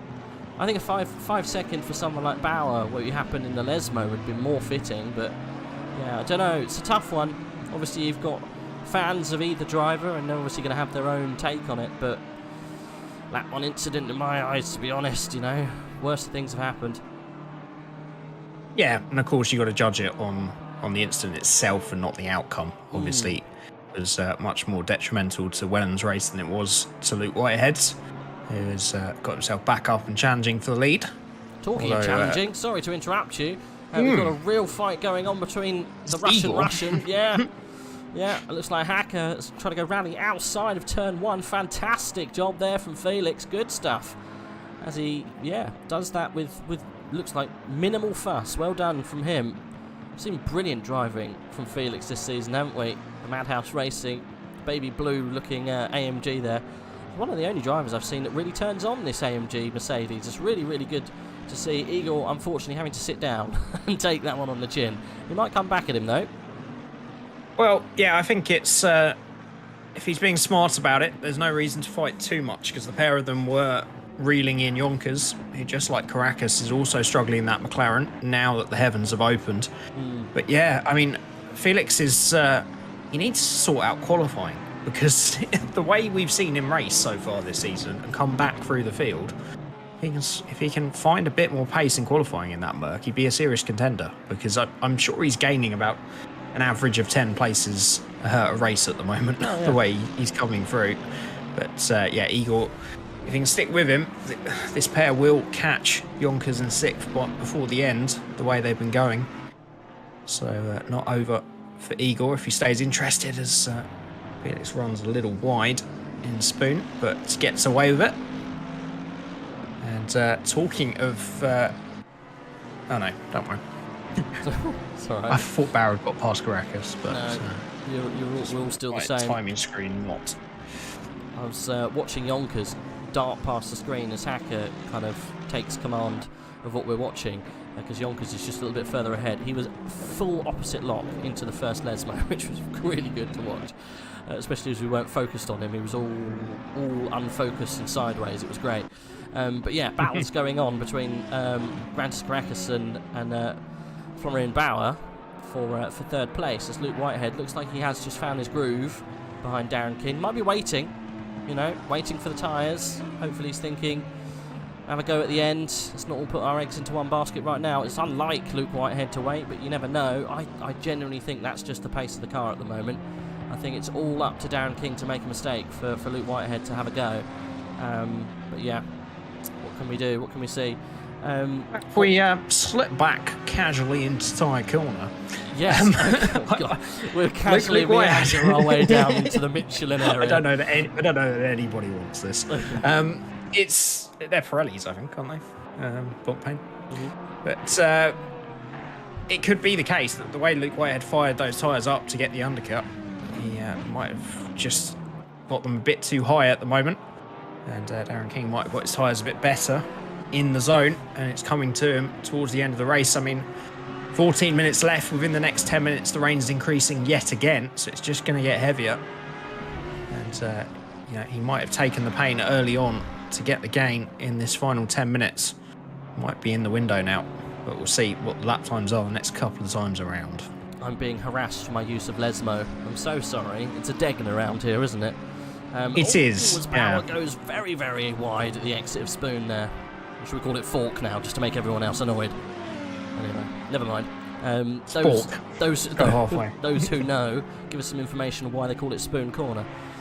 Then you can kind of come back and harass me over Lesmos and Degners. Bauer is driving possessed at the moment to try and stay on the back of Crackers all over the place. Oh my goodness. That's definitely not the fastest way into Casio. Never mind, he's lost himself a few tenths there on the back of that car. Fisher will be eating up some of those. No doubt about that. Right, Marcel, is that Ojars? Whereabouts is he? Marcin, boom. He's trying to get on the back of just Perrick. Perrick with a very damaged front end. So he's obviously... Oh, well, that was obviously with the issue that we saw. He was caught up in that issue with Connor Wright. Connor Wright was in this battle. He was, you're right. He's dropped back to 19th. But yeah, the damage from Just Parrott was within that almighty incident at Spoon we saw. But yeah, as I say, that Honda climbing all over the back of him at the moment. Yep, we'll stay on ball with Marcin Oljars in the Honda. It's nice to be on the Honda for a while. Keep an eye on the gap to the guys ahead, but opened up to a second. Oh, we got penalties! Hey, it's a big one! It's a big one! They're on their way, 15 seconds for Bauer. We knew it would be coming, and I wouldn't be surprised if that's for only one of the incidents as well. Yeah. I'd be I would almost let Bauer go if I was Caracas at this point, because getting a penalty and being right on the back of someone is not normally a good combination for someone that unfortunately has misjudged it's actually the back end of multiple cars. That is both of them, is it? Okay. It's coming up there for multiple. Right, so I'll read through. We've got contacts involving cars 2 and 20. 5-second time penalty for car 20 for causing a collision. So there you go. That would be the first one for Bauer. That's only 5 seconds. Then we've got 22 and 32. It's Luke, who's 132. It must be Kun, maybe, back there, because he was the only other driver who was involved with it. It is Kun. 5-second time penalties for 132 for dangerous driving, failing to brake on throttle whilst not in control of their car, 0 licence points. And then we got 15 time penalty for 26 for causing a collision when rejoining the track. That was lap 8, turn 18. That was what I was looking at earlier. So car number 26. That was the horrific rejoin I was talking. It should be punishable by death. Who was that? We're going to call them out on this because it was absolutely evil. Where is it? Car 26. Not actually too sure if they're still racing. No, it is. And it's Jura Petrochenko again. Unfortunately, it was, yeah, not covering himself in glory after what happened last season around Paul Ricard. The rejoin through the last corner at Paul Ricard was absolutely hideous. And he's done it again around Suzuka, unfortunately. So there we go. Yeah, well, you caught it and said that it was a bit of a misdemeanor. Oh, 15 seconds for Bauer was definitely on the cards. I felt it should have been harsher for Bauer, but I mean, at the end of the day, I guess that it's so close and it's so easy to make that misjudgment that it's not exactly malicious. So 15 seconds. I mean, he'll be desperate to get past Caracas because he's it's about 14 seconds to Yonkers in 6th, and Yonkers is about to come under pressure from Felix, who after passing Igor is on an absolute flyer here in that Merc, and he's actually passed him already before we've even got to see it on track. I think he's done it just before the S is the same place he got Igor, and that Merc coming alive in these wet conditions. It is. Well, he's got Igor to look out for now, behind. But yeah, Hacker's obviously got those pressures spot on, hasn't he? Off he goes. Good stuff from him. Yeah, he's not under threat from Yonkers anymore. He'll be off and away. Right, what's happening towards the top? Luke Whitehead. Oh, round the inside of Spoon. He's just got past Darren King, Jay. Change of the lead. He has. I don't know if we can quickly flash that back and see what happens. I'm going to. Oh, it was a bump through the middle sector of Spoon. It was where Darren King constantly gets a little bit squeaky, gets a little bit off throttle. Darren King's going to go around the outside of 130R. He had the pace down the straight. Is he going to throw it down the inside into Casino? Casio, God's sake, you're confusing corners. I'm confusing corners. Right, We've missed the change for the lead. There it is, though. It's the slightest bump, but he was alongside. I'm going to build a Casino through Casio just for you, mate. And sponsor Casino at Monaco with Casio. Yeah, we're going to see another change. Nice late dummy from Darren King. Tried to sell it to him. It has forced Whitehead a little bit wide into turn 1 after defending heroically from first Caracas and then Luke Whitehead for 58. God's sake, it's all going to pot. 52 minutes. With 8 minutes to go, he has relinquished that lead then. I don't think it's going to be the Whitehead, end of I this think time. you're right, was just backing off, giving himself a few laps. You don't think it's going to be the end of it? No, definitely not. I think Luke was saving tyre and he was waiting, but you never know. Luke's now got a bit of fresh air. He might run away. Darren King, I think he's going to have the bit between his teeth. If he didn't get past straight away, Darren King sideways through the last Egner there. Manages to hold on to it. Gaps eased open to 6/10. We'll stay with them. We'll see what happens, but I'll be very surprised if Darren King doesn't fight this one a little bit more. I know he's trying, but we'll see what happens. I've got a funny feeling that there's going to be a penalty coming Luke Whitehead's way anyway, probably of the size of 5 seconds. So Darren King is going to be praying for that, really, at this stage, isn't he? Where do you think that penalty is coming from? J.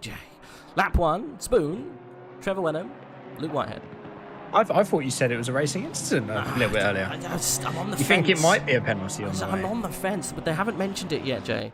It's not even been no further action. Let's have a look. I feel like it was so early in the race that it would have been 33. decided by now. Between But 2 then and you 33. expect a report. Let's have a look. 2 and 33. 2 and 33. This is, while you're looking that up, this is Darren King's best chance. He's had such great traction out Spoon the entire race. He just needs to see if he can stay a bit closer in the first 2 sectors, get that run out of Spoon, and he's definitely got the straight line speed and the drive of Spoon to have a go down towards 130R. Jay, it's not been discussed yet. It has not been mentioned in race control. It's a hot topic, I think. So we'll keep you posted as soon as we... Well, you'll see it. Oh, he goes wide. Look, Whitehead goes wide in the second part of turn 1. And Darren King is going to be hoping for mistakes from the rear-wheel drive customer just ahead of him. He's half that distance in the last lap. Luke Whitehead definitely didn't get the fastest way through turn 1. Through the S-curves they go. Yeah. Sorry? That's exactly what King will want to see. Say this is where the Porsche should be able to move away. And we just talked about him trying to get closer for Spoon, and that will help him. So now we get to the Degners.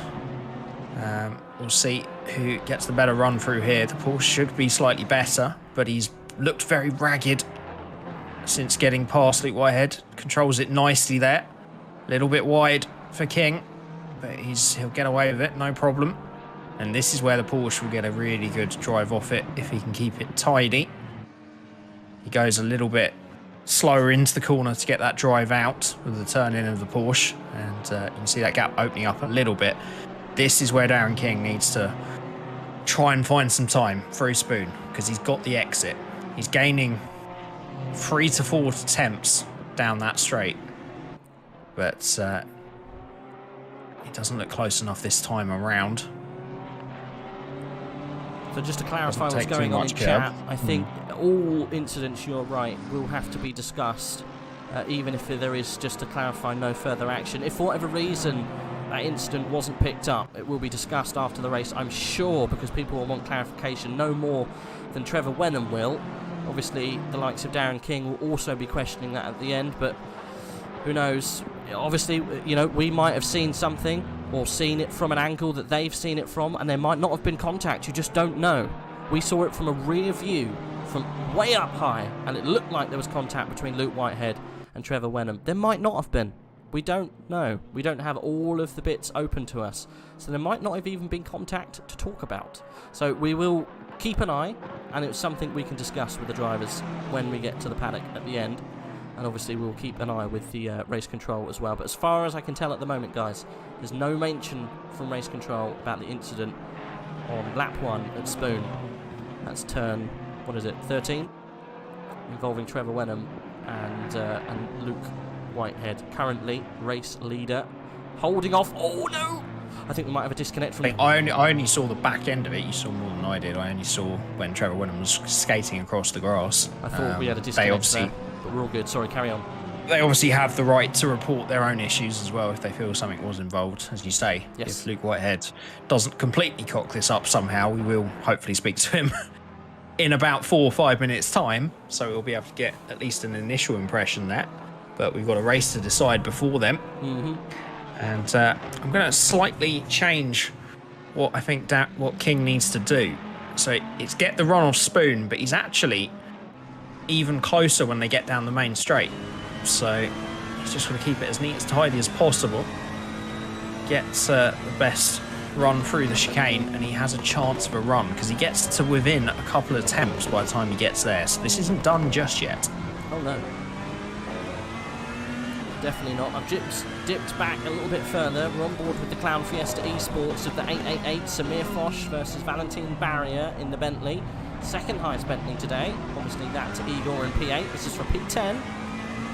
And Samir Foch looking very fighty on the back of Valentin Barrier here this afternoon. We'll see what he can do. See if he can make moves going down into turn 18. Possibly into Spoon. I don't think he's close enough to attack there, as we eagerly watch the timing screens between Darren King and Luke Whitehead. I think Luke is just doing enough to keep ahead. But do shout if we miss anything, Jay. I was watching the barrier between the battle between Barrier and Foch. Yeah, King has got a really good run off the final corner again, but again it's not quite enough. He gets to within a couple of attempts and has nowhere to go once they get to turn 2. So yeah, status quo, so you can stay on board where you are. Thundersnapper, there's no BOP, so technically yes, if you were to drive an older car then you would be at a disadvantage, yeah. Yeah, absolutely. There are slight cases where that's not the case. The V12 Jag, for example, and the Aston V12, the old one, somewhere like Barfirst with the straights there, you're actually very competitive. But they are very single use cases for the old cars. Certainly the ones with the close. Sorry, Jake. The new ones. No, you jump back onto the lead. That's much more. 4 tenths is this. It was 2 tenths higher than we were last lap. He's only probably got this and one more to go until the end, I think. They might get round. What's the lap time round? It's 2 minutes, about halfway round. It's going to be close, Jay. This could possibly be the last lap. We'll have to see. Could be. You're right. He is a lot closer. He needs one more lap, though, because, say, his best opportunity is on that main straight. He gets within a couple of attempts, so if he can exit Spoon 4 attempts behind as he chucks it in a bit too much, it gets a bit slidey, but he dealt with it. Gets a really good exit, and this is going to be the best chance he has if we get one more lap. I think we will get one more, looking at that time. We've got 30 seconds to go, and they're coming through 130R in the next second or so, so we should get one more lap, Jay. We should be on for one more. He's just got to get a good drive through Casio, isn't he? Fire it down. Don't worry about the wideness there. Run it round. Hopefully he can get a nice ride down the back straight and hopefully put the pressure on Luke here. He's got it all to play for. 16 seconds on the clock. Luke's going to be hoping that 16 seconds goes quickly. I don't think it is. They've got the second line to go down to. The seconds tick down here, Jay. I don't think it's enough. I think we're going to go for one more ride around Suzuka. 3 seconds to go. And they've crossed the line. Only just made it in time. Darren King. Oh, but crucially, Darren King just carried too much speed past the second part of the hairpin. Took a bit of grass. He was close enough that time round to have a really good run into turn 1. And unfortunately, he was just a bit over-eager, throwing it through. The car steered off and compromised his exit onto the pit straight. But you never know. Just keep the pressure on, keep it neat and tidy. Foch has got past Barrier back there for 10th place, just FYI. We'll stay with these top boys just as we round this out. See if Luke Whitehead can hold on to this position. I think he's done enough here, Jay. Yeah, I do. I feel like it needs a mistake now, because Darren needs that second straight. He gets a good run out Spoon, but it doesn't get him close enough unless he wants to absolutely send it into Casio. But maybe not the wisest thing to do. Well, I think the questions on everyone's lips today will be what happened into Spoon between Wenham and Luke Whitehead that didn't deserve a conversation with the stewards, and that's definitely something we'll be talking to Luke Whitehead at the end of this race, because he's going for his second race of the season. It's all going to come good here in Suzuka. I'm speaking far too early, but I think it's almost dead cert that Luke's going to come away with the win. Well deserved so far this season. It's been a bit of a checkered one. He's going to reclaim the top spot of the championship for sure. Luke Whitehead going into the last couple of races. He's got it all to play for. Fantastic drive from Luke today. We've got Laguna Seca and Imola to go. And Luke's going to be at the top spot of those points. Trevor Wenham's going to get a really small haul of points. He's definitely not going to hold on to second place. Barrier's going to get a very good jump up in points there in P11. But it's all about this man today. Luke Whitehead rounds the final corner. Fantastic drive. Commanded it. Fought back after what was almost disaster. Darren King flashing his lights there in frustration. Fantastic win from Luke. Has finished the race. Yep, he battled adversity today. He won't want to see another Audi in his mirrors for a very long time, but kept his head after the incident early on with Wenham, and after being hit twice from Bauer, and got it done within a few laps of the end of the race. He had the pace to win it, but still it's incredibly impressive to recover in the way he did. Look at this battle we've got going on for P12, Jay. Perek and Oliars going toe-to-toe through the final corner. Oliars not able to get past Perek. That's going to be 12th for just Perek. I think that's the best finishing position we've seen so far. Marcin Oliars not going to be too impressed with that 13th place. Angel just behind there finishing, and look at all the cars behind them. Look, Connor Wright, Vince Van Merville, Dominic Goldsby coming across the line after them. And woof, what a race that was. Lots of damage, lots of controversy. And yeah, it looks like it's another win for Life Story Luke. Any standout driver there? The standout driver's got to be Dowking. Like, if the pace he showed and the way he defended, it was pretty clear early on that he didn't necessarily have the pace to win it, but he took it right down to the wire, first from Caracas and then from Luke Whitehead. And I don't think anybody can hold it against him for losing the lead to Life Story Luke, the pace he had. So, you know, I think it's still an incredibly strong result from him. And, you know, backing up the win a few races ago, it's really starting to show that improvement. BMW working for him on certain tracks. Definitely. It's obviously... I mean, it's obviously impressive from Luke Whitehead to come back through, but we know he's got the pace to do it. So I was more surprised with the way King could obviously defend with what was maybe not the quickest car out there today. No. Good job. So we'll go through the finishing order of the top 20 at least, so we know what's going on. Luke Whitehead finished in first place, Darren King in second. Caracas got third in the end, with Bauer in fourth. He fought quite valiantly today, didn't he? Fisher in fifth. Hacker, that's the driver of the day for me. P6. Yonkers, P7. Igor got P8 after that, so fantastic position for him. Wanko Dimitrov in P9. Samir Foch rounds out the top 10. Got Barrier, Perek, Oliars, 11, 13, 12 and 13.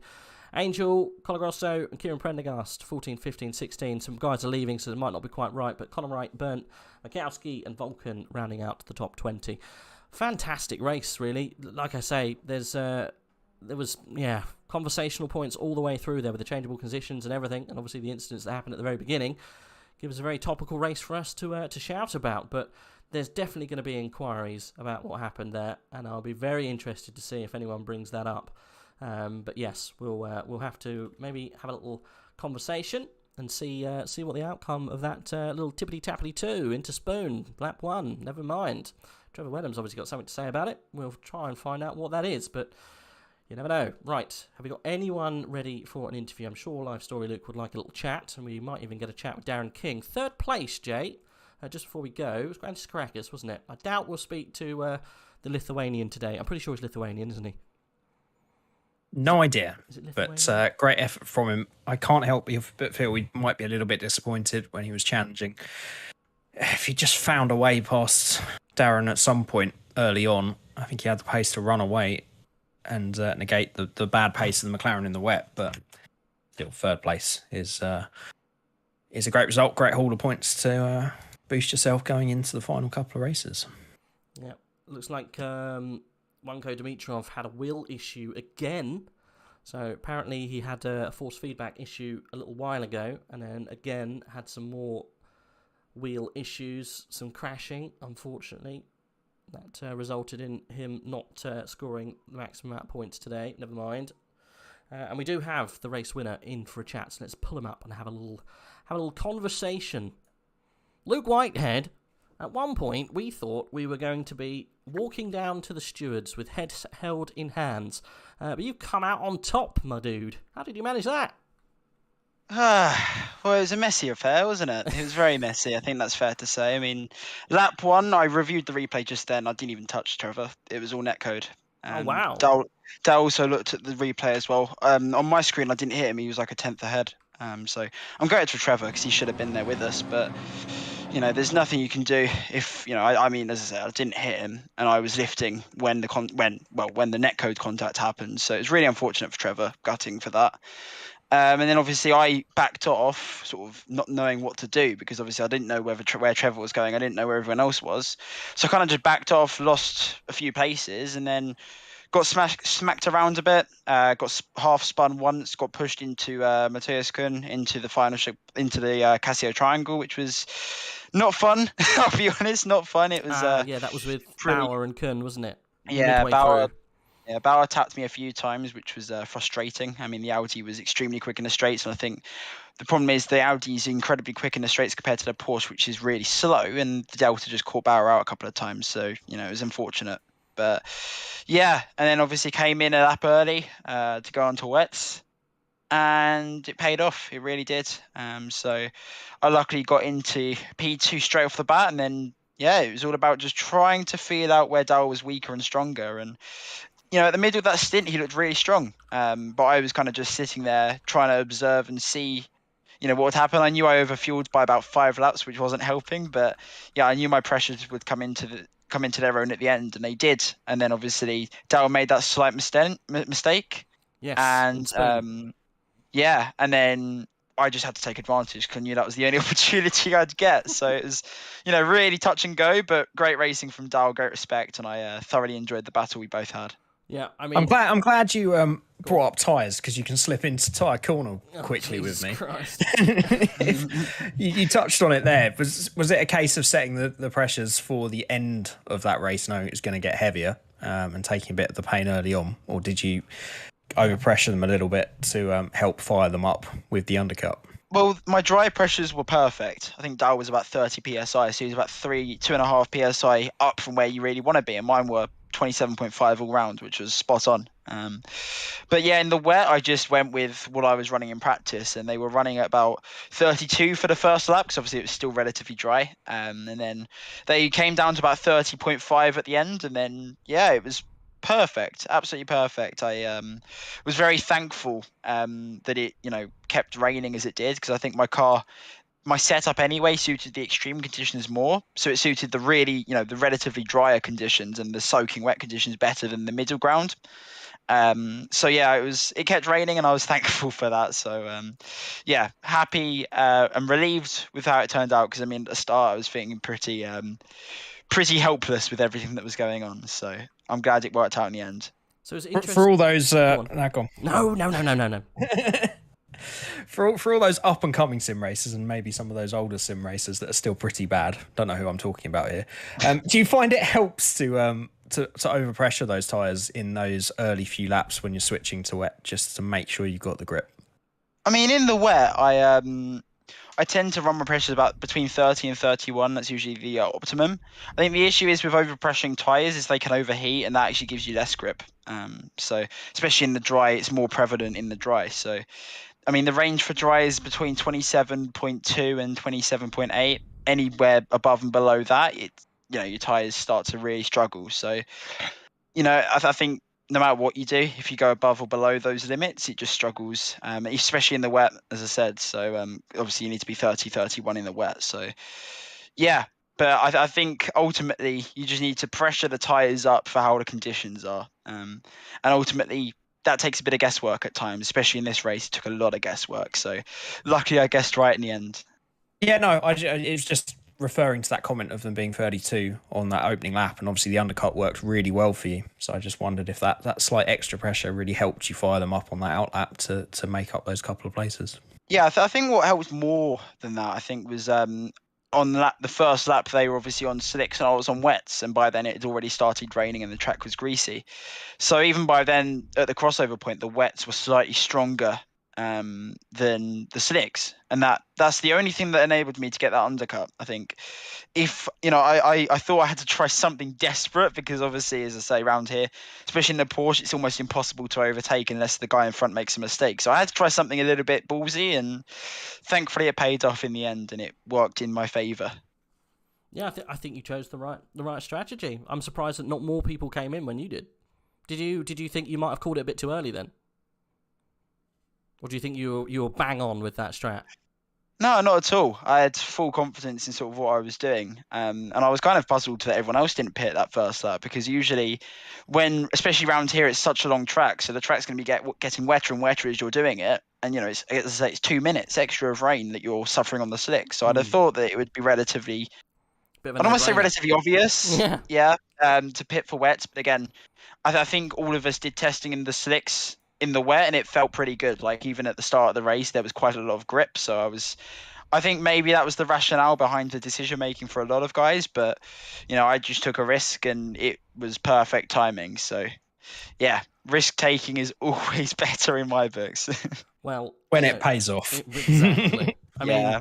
mean, You've put yourself in a fantastic position, Luke. I'm not going to lie, we've been here before.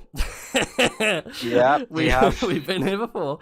2 races to go. You're leading the championship by good, solid amount of points. We're talking like... It has been updated. 62 points. 62 points. You've got yourself in the lead. But anything can happen in 2 races, so I'm not going to go there just yet. But you have got Laguna Seca coming up next, and you're in a Porsche. So it's, Yeah, don't tempt fate. Don't tempt fate. I mean, as we saw today, I mean, I was anything can happen. Obviously, it was a shame what happened to Trevor. I'm going to come back to that, because obviously it's never a nice way to take the championship lead and take an advantage. As I say, I didn't touch him. We saw from a high up rear view view, so it looked like there was contact, and I went back to the guys. It was really close. We were talking throughout the whole race about that one incident, because obviously it's not been mentioned, it's not been discussed in race control as far as I can see, and from the view that we looked on the stream, there was contact. Obviously you've looked, and we can tell that now that there wasn't, at least from 2 sources. So they obviously did the due diligence, and it's not been re-looked at. But I mean, what a change for the championship it's had. Your nearest rivals. It's gutting though. It's nice to have a championship lead, but it's gutting for that to happen like that. So gutted for Trevor. I mean, me and him get on relatively well, so that's annoying as well. Because again, I've enjoyed the battles that I've had with them. So but yeah, hopefully. It's not. It's never nice that if it gets decided by that one incident, it's not going to be a particularly nice feeling. But again, so there was an incident. we'll call it an incident, but it wasn't. I couldn't do anything about it. I think. So. I mean, at the moment, it's 2v1. Yeah. All right, you've got Race Anywhere SimSport ×2 on your back end, and you've also got the likes of Grantis Caracas and Dow King always putting their little nose in there. So. Little Luke Whitehead on his own there. Anything can happen. Anything can happen. I mean, Imola and Laguna are both tracks that are very easy to, make mistakes and crash at. Yeah. Laguna more so than Imola, I'd say. So it's going to be all about just keeping the nose clean and, just trying to stay out of trouble for me, I think. Yeah. But, we'll see what happens. Well, talking about keeping the nose clean, Darren King, your Christmas might have come all at once when you saw the C's part of Luke Whitehead and Trevor Wenham going into Spoon this afternoon. What were your thoughts on that? Yeah, obviously a little bit of rubber banding, and it felt like Christmas Day, Definitely easier way to get past. But obviously I was looking forward to the race. Obviously I was running a bit lower wing. Obviously I had a little bit more straight line speed, but they were quicker in the first sector. So I was curious how it was actually going to play out with them. But yeah, we got gifted that one there. You did. Look, I think both me and Jay said that I think you had the pace there to take them anyway. It looks like you were hounding to get past on those changeable conditions, at least when they were battling.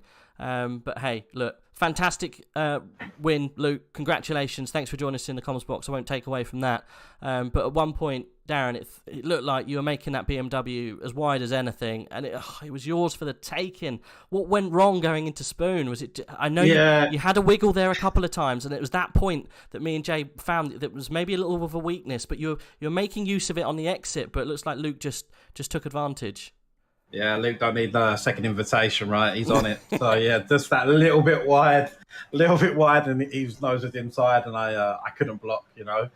But yeah, he was just getting quicker as it was getting wetter, sort of going away from me a little bit, and he was just getting quicker and quicker. So yeah, GG to Luke there. It was a good race, you know. Obviously, and also in the first stint, I messed up my tire pressures. I was on like 30 psi tire pressure, so I was just backing everyone up as well, which was pretty fun to see the train. Oh, there was trains throughout the whole grid, to be fair, at the beginning. So I mean, it happens, it happened throughout. But hey, look, it was fantastic position to finish in. Second place, it wasn't quite the W, but you know, it's still the third. I think it's the third podium for you. The second place. So you've got yourself up into 7th place. Obviously, without the non-starter Spain, man, you'd be right up there this season. Yeah. It's a shame. It's a shame, but the pace is there, man, and you've just gone from strength to strength this season. And yeah, it's a shame it just couldn't convert, and that one mistake, like you say, you can't leave the door open for Luke because that's it. Oh, that's it. That's it. Yeah, a lot of strong tracks for me coming up as well towards the end of the season. So hopefully we can just carry on this fight, and we can keep putting these GTWR cars 1 and 2. Yeah, for the next couple of weeks. I'm excited to see what happens, boys. It's fantastic to watch. I think everyone else is very excited to see what happens. So we'll catch you next time out. Laguna Seca it is. We're all going to America. Luke's in a Porsche. Oh my God, what's going to happen? Thanks for joining us. Well, if him and Wenham keep doing the same thing, it'd be nice. I know, right? Yeah. Corkscrew anyone? Jesus. Thanks, guys. Appreciate it. Cheers. Take care, guys. Bye-bye. Cheers. Woof. Jamie, anything to add before we let everyone go home? I know I didn't get to make my bus comments. Dalking, I'm disappointed. Oh, I'm sorry. You could have. And considering he's now just mentioned that he was on 30 psi in the dry, I wouldn't be surprised if Transport for London are waiting to sign him up, because that's fuel efficiency with those kind of tyre pressures and great defending. Geez.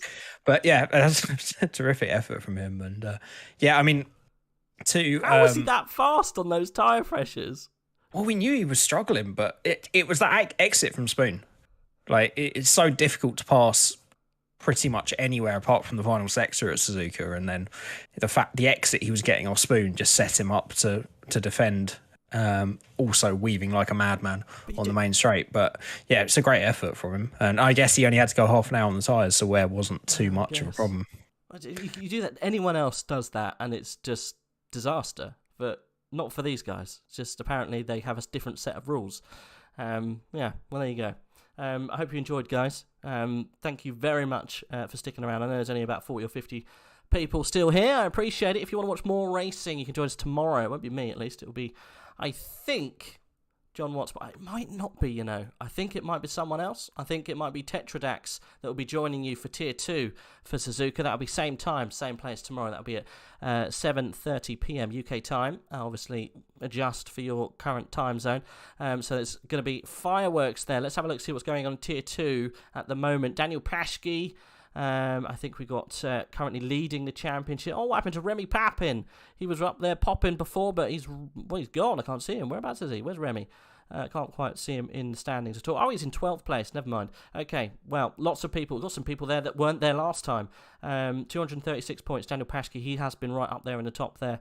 And we've got Podins and Milis obviously fighting for the top spot. Looks like it's quite close between those boys. So join us tomorrow for that. And then, Tier 1 next time. Same place next week. And we're going round Laguna Seca. Are you excited for that, buddy?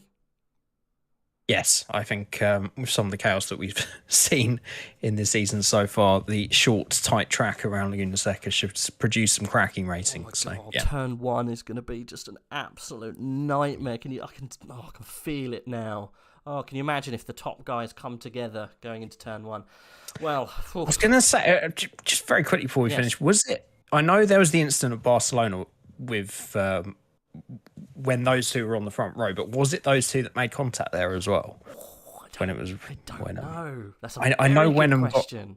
I know Wenham got really Luke Whitehead got mucked over on that occasion, but I know they were on the front row. But I can't remember if it was their fault. But Wenham won, didn't he?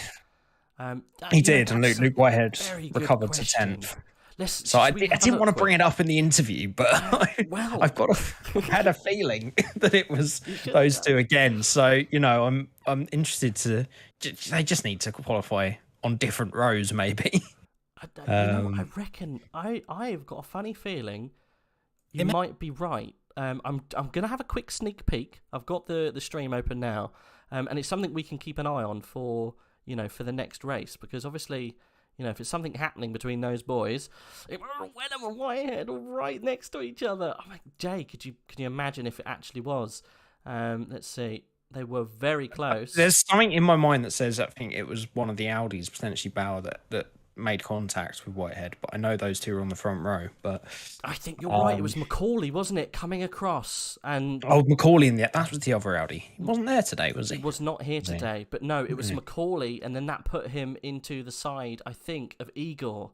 And then Trevor Wenham managed to go off. But you were right, it was Wenham versus Whitehead into turn 1, but the contact didn't actually involve those drivers. So it's been toe-to-toe between Wenham and Whitehead this whole season. Well, Wenham and Whitehead will continue next week, and join us next week to find out who becomes victor of that current race. We'll find out. Jay, it's been a pleasure. I'll try and think of something we can start up the race that's somewhat comical next time. I don't know, maybe a fiddling kangaroos. We'll leave it at that. Veto. Sorry? I veto that. Okay, maybe not. We'll end it there, guys. Have a good one. Catch you next week.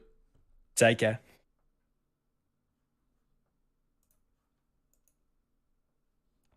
Woof.